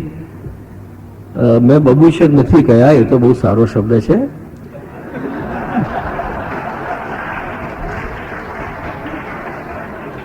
મેં એમ કહ્યું છે કે ગુજરાતીમાં વિવેચન એ વપરાયેલું સેનિટરી ટોવેલ છે મારે માટે. મેં એમને અભણ વિવેચકો કહ્યા છે, અભણ પ્રજા છે આ. અને સૌથી વિકલાંગ જો કોઈ વિધા હોય ગુજરાતી સાહિત્યમાં તો વિવેચન છે. એક વિકલાંગ એટલે એમને આપણે પંપાળીને સંભાળીને સાચવવા પડશે. અને કોઈ વિવેચે કે હજી સુધી મારે માટે 44 વર્ષમાં સારું લખ્યું નથી, હજી સુધી 116 પુસ્તકોમાં. અને ગુજરાતીમાં સૌથી વધારે વેચાતા, વંચાતા અને લેખક તરીકે સૌથી વધારે પૈસા કમાનાર તરીકે હું છું. એનું શું કારણ? કારણ કે વિવેચકોને ખબર પડી નથી આ વાતની. ઊંચામાં ઊંચા ભાવ મેં નક્કી કર્યા છે લેખકો માટે, હું એમ દાવાથી કહું છું. વધારે વધારે પૈસા, હું માનું છું કે લેખક આપણો પૈસાદાર હોવો જોઈએ, આપણો કલાકાર ગર્વથી ઊભો રહેવો જોઈએ. અને હું માનું છું આ વાત. એટલે વિવેચક તો બિચારું એક જંતુ છે, એને બહુ દયાથી જુઓ, એને બહુ ગંભીરતાથી જોવાનું. એક વિવેચક મારા વિશે ખરાબ લાઈન લખે છે, મારું પુસ્તક ઓછું વેચાતું નથી. એક વિવેચક મારા વિશે સારું લખે છે, કદાચ કોઈ દિવસ લખતો નથી પણ ભૂલથી લખાઈ ગયું હોય તો કોઈ ફરક પડતો નથી, મારા પુસ્તકો વેચાય છે. એટલે વિવેચક બીજી ભાષાઓમાં જેમ અસર કરે છે, મને લાગે છે કે ગુજરાતીમાં મારા પુસ્તકો પૂરતો કહી શકું. હું તો મોકલતો પણ નથી કોઈ વિવેચકને. સરકારનું આવે પેલું પત્ર ભરવાનું તો હું તો ફાડીને ફેંકી દઉં, મને આપવાનું જ નહીં. આ બધું ઇનામ ફિનામ સાથે મારે સંબંધ. હમણાં એક જણ મને કહે કે બાપુ અમદાવાદી લેખક મને બટાટા વડા ખાવા લઈ ગયો. ખાવાના તો એમે હતા મારે પૈસે, પણ એને કહ્યું કે બાપુ આપણે રણજીતરામ સુવર્ણચંદ્રકનું ગોઠવીએ. એટલે હું સમજ્યો જ શું ગોઠવવાનું છે. મને કે તમારે માટે રણજીતરામ સુવર્ણચંદ્રક ગોઠવીએ. અરે મેં કીધું ડોન્ટ બી સિલી. યાર આ 62 વર્ષે મને ત્યારે બદનામ કરવો છે? એટલે રણજીતરામ આટલા મહાન પુરુષ, એના 3 પૈસાના સુવર્ણચંદ્રક વાળા 3 પૈસાના લેખકોને આપો છો તમે. એ વખતે અપાયા ત્યારે કમાલ અપાયા હતા. સુંદરમ ઉમાશંકર 28 ના હતા, 30 ના હતા, 26 ના હતા. બહુ જ નાની ઉંમરે અપાયા હતા. ઝવેરચંદ મેઘાણીને આપ્યો હતો. આજે તો તમે બધા વિદૂષકોને આપી રહ્યા છો. હું વિદૂષક નથી. સ્ત્રીને તમે ઘરની અંદર પણ ન રાખી તથા બહાર પણ ન રાખી, ફક્ત બાળકોને બાય બાય ટાટા કરવા રાખી છે. શું એ સાચું છે? જુઓ, લગ્ન છે ને સેક્સ માટે થતું નથી. લગ્ન એટલા માટે થાય છે કે સમાજ એ સ્વીકારે કે આ સંતાન આ સ્ત્રીનું છે. સોશિયોલોજીમાં, સમાજશાસ્ત્રમાં તમે તમારી માતા વિશે ચોક્કસ છો, પિતા વિશે ચોક્કસ નથી. સમાજે સ્વીકાર્યું, કાનૂને સ્વીકાર્યું કે આ સ્ત્રીનો આ પતિ છે, માટે એક સ્વીકાર્ય ધોરણ બન્યું કે આ અનુમાનતઃ એનો પિતા હોવો જોઈએ. માટે એની સંપત્તિના ઝઘડા ન થાય, સંપત્તિ ઉતરે. લગ્ન સંપત્તિ વેરવિખેર ન થઈ જાય અને ઝઘડા ન થાય એ માટે થતી એક કાનૂનન વિધિ છે. પ્રેમ અને સેક્સ તો આનુષંગિક છે, અને 25મે વર્ષે સેક્સ મારી પ્રાથમિકતા છે, 55મે વર્ષે મારી 111મી પ્રાથમિકતા છે. સેક્સ એ તો કોઈ સ્ટેશનરી સ્થિર વસ્તુ નથી. એટલે આ તો બહુ જ ખોટો ભ્રમ છે એક મનનો. લગ્ન એટલા માટે સમાજ સ્વીકારે છે. આજે મને હમણાં આવ્યા ઇંગ્લેન્ડથી મારા મિત્ર, મને કે ઇંગ્લેન્ડમાં અત્યારે લગ્ન કરતા જ નથી આ અંગ્રેજ સ્ત્રી પુરુષો. એટલા માટે કે લગ્ન પછી જે ડિવોર્સ પ્રોસિડિંગ્સ થાય છે એટલા બધા મોંઘા થાય છે, એટલો બધો ભાગ લેવામાં આવે છે કે આમાં પડવું જ શા માટે? એટલે સ્ત્રી એક એપાર્ટમેન્ટ રાખે અને કહે કે ધીસ ઇઝ માય ચાઇલ્ડ, કોનાથી થયું એ જાણે, અને ધીસ ઇઝ માય બોયફ્રેન્ડ. કારણ કે છૂટા પડી જાઓ તો વાંધો નહીં, તમારી પ્રોપર્ટી તમારી રહે. આપણા ગ્રીન કાર્ડ હલાવીને જે છોકરા આવે છે ને લટકાવતા લટકાવતા, શા માટે નથી પડતા અમેરિકન સ્ત્રીને? કારણ કે અમેરિકન, મેં કાનૂન એકવાર એક લેખ લખ્યો હતો આનો અમેરિકાના કાયદાઓ વિશે. ગ્રીન કાર્ડ વાળાનો કાયદો એ છે કે 1 જ વર્ષમાં લગ્ન પછી જે સમયમાં જેટલી સંપત્તિ હોય એમાં જ ભાગ મળે, અને અમેરિકન સ્ત્રી તમને અડધા ચીરીને ભાગ લે, તમારો ખતમ કરી નાખે તમને. એટલે લગ્ન એ માત્ર સેક્સ માટે નથી. Okay, legalise sex is okay, fine, પણ આ એક બહુ મોટી વસ્તુ છે સંપત્તિ, અને વૈધ બનાવે છે. સંતાનોને એક વિધિવત એક સ્થાન આપે છે. સ્ત્રી પોશાક અંગે ઈસ્ટ વેસ્ટના તફાવત અંગેના આપના પ્રતિભાવ કેવા? સ્ત્રી પોશાક અંગે હવે એમાં તો કે ઈસ્ટ બી નથી ને વેસ્ટ પણ નથી, કારણ કે સ્ત્રીનો યુનિસેક્સ્યુઅલ સ્ત્રી અને પુરુષ બંનેનો પોશાક એક જેવો થઈ રહ્યો છે. અને જેમ જેમ સ્ત્રીઓ કામ કરતી થશે ઓફિસોમાં, વ્યવસાયમાં, એટલે આ પોશાક તો બદલાવાના જ છે. જગતભરમાં બદલાયા છે. અને એમાં હું એમ માનું છું કે આટલું બધું ફેશનેબલ તો નહીં થાય આપણે ત્યાં, કારણ કે આપણે બધી વાતો તો કરીએ છીએ જાત જાતની કે શું વાંધો છે. પણ હું એક બહુ નાનું દ્રષ્ટાંત આપું કે આ બધું હું વાંચું છું છાપામાં કે આ પુરુષ અને સ્ત્રી ચુંબન કરે તો અમે વિરોધ શું છે, કરો આપણે, ચાલો બરાબર છે, જરાય વિરોધ નથી એનો. પણ મને યાદ છે ન્યુયોર્કમાં હું ને મારી પત્ની બકુલા અમે બે બેઠા હતા ક્વીન્સબોરો બ્રોડ પેલા થોરો એના ઉપર. તો એક છોકરો અને છોકરી વચ્ચે આઇલેન્ડ હતો, ટ્રાફિક આઇલેન્ડ, ત્યાં ચુંબન કરતા હતા, કિસ કરતા. અમે તો નવરા હતા ભૂત જેવા, એટલે બેઠા બેઠા જોતા હતા. ત્યારે મેં કહ્યું કે જો અહીંયા કોઈ આપણા સિવાય જોઈએ છે? અમે બે ડોબા જેવા બાઘા જેવા બેઠા જોઈ રહ્યા હતા, કારણ કે આપણે નવું જોયું હતું. સીધી વાત છે. અને અમેરિકનો બધા કે જે બધા ભાગમ ભાગ કરતા હતા. હવે આજે જો તમે અહીંયા નડિયાદના ટાવર નીચે કિસ કરો તો પાછો આ જેમ પાવર લોડ તૂટી ગયો એમ ક્યાંક તૂટી જાય વાયરો, એનો ભય ખરો, ટ્રાફિક જામ થઈ જાય. એટલા માટે કે સંસ્કાર નથી, સ્વીકાર્યું નથી આપણે. હું કોઈને ઘેર મળવા જઉં અને એના દોસ્તને અને એને ડેડી મમ્મી કિસ કરતા હોય, આઈ લવ યુ કરતા હોય તો જરા હું મજા ના આવે. મને કોઈ વાંધો નથી, એમને વાંધો નથી, પણ હજી એ સ્વીકાર્ય નથી આ પેઢી પાસે. આપણે બધી વાતો કરીએ છીએ પણ આવું નથી. તો લગ્નમાં ગયા કોઈને તો બેસ્ટ ઓફ એવરીથિંગ કરતા એને કઈ બ્રાઇડને ગાલ ઉપર ચુંબન નથી કરતા. આખી દુનિયામાં થાય છે. તો તમે કરી જુઓ જરા, રાત્રે ખૂન થઈ જાય. એટલે આ નથી થતું. આ હજી સ્વીકાર્ય નથી આ સમાજ પાસે.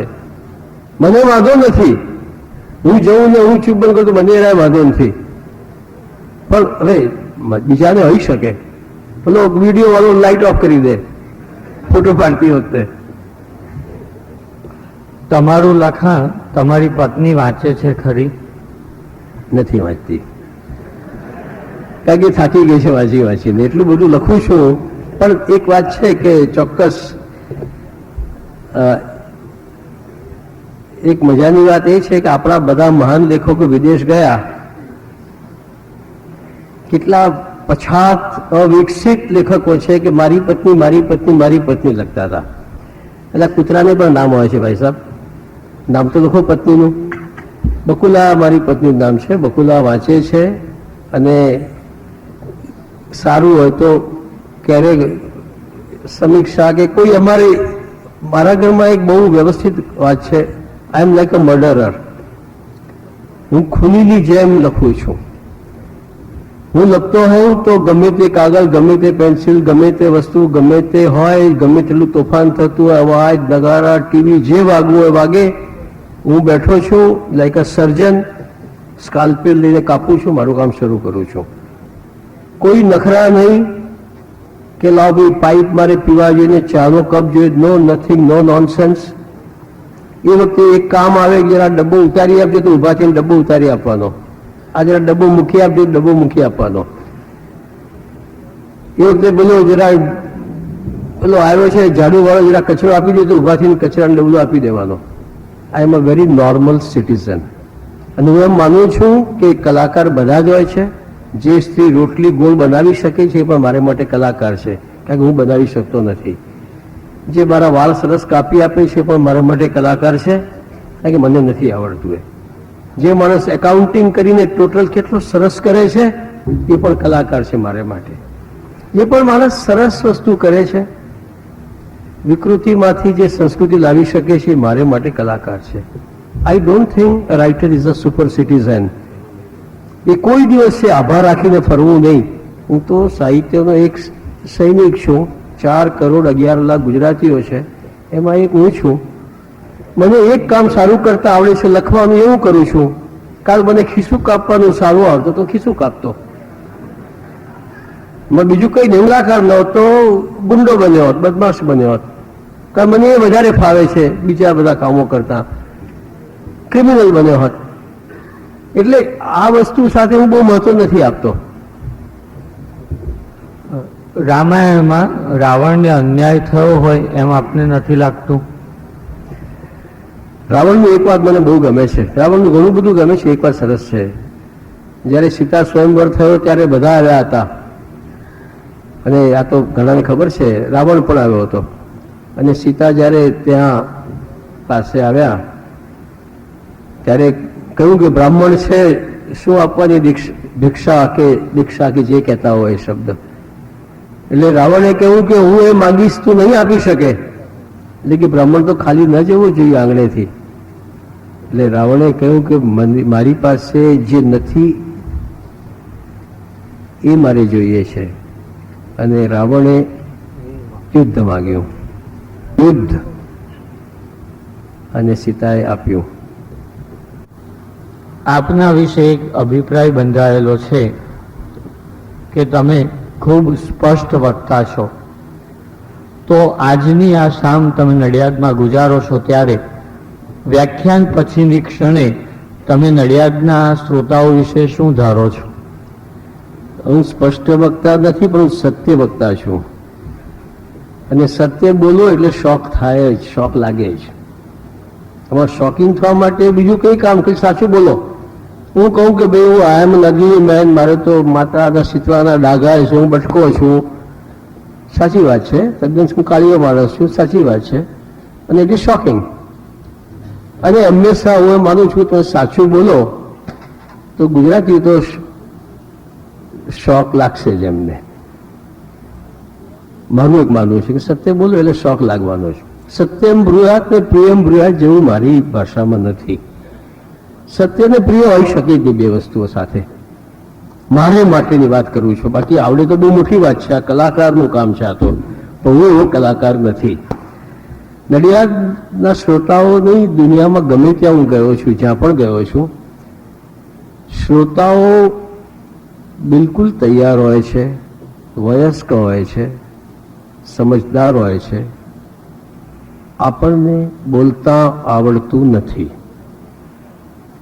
જ્યારે કોઈ કહે છે, કોઈ દિવસ આઈ નેવર અંડરરેટ અ લિસનર. ક્યારેય મેં કોઈ શ્રોતાને મેં સાઝેદાર ગણ્યો છે, મારો નેવિગેટર ગણ્યો છે. હું તો પાયલટ છું, બેઠો છું, પણ આખા આસમાનનો નકશો એના ખોળામાં છે. અને હું ક્યારેય માનતો નથી. આ દેશમાં વિદ્વાનો, ઋષિઓ, મનીષીઓ ઉપનિષદ વિશે 18 દિવસ પ્રવચનો આપે છે. એક શ્રોતા બેઠો છે. આજ રજનીશ 3 શ્લોક ઉપર અડધો કલાક, 1.5 કલાક બોલે 18 દિવસ સુધી, અને તમે હાલી ન શકો. અને આપણા વક્તાઓને 10 મિનિટ કેમ બોલતા નથી આવડતું? ક્યાંક દોષ છે વક્તાઓનો. એટલે હું એમ માનું છું કે શ્રોતાઓ તો ક્યાંય ખરાબ નહીં હોતા, પણ તમારે જો સારું સાંભળવાની ઈચ્છા હોય, આગ્રહ જ હોય, તો તમે બહુ સારા શ્રોતાઓ છો. પણ સૌથી ખરાબ શ્રોતાઓ મુંબઈના, અને એમાં જૈન શ્રોતાઓ, એમાં પણ પર્યુષણ વ્યાખ્યાનમાળાના જૈન શ્રોતાઓ. એક વાર ભૂલથી મને બોલાવ્યો કંઈક પર્યુષણ વ્યાખ્યાનમાળામાં, અને હું રમૂજ કરું તો હશે નહીં, હું ગમગીન વાત કરું તો દુઃખી ન થાય. મરાઠીમાં કહેવત છે ને કે કીર્તન સાંભળીને સુધર્યા નહીં ને તમાશો જોઈને બગડ્યા નહીં. એવા ઉપવાસ જીવ 11 વાગે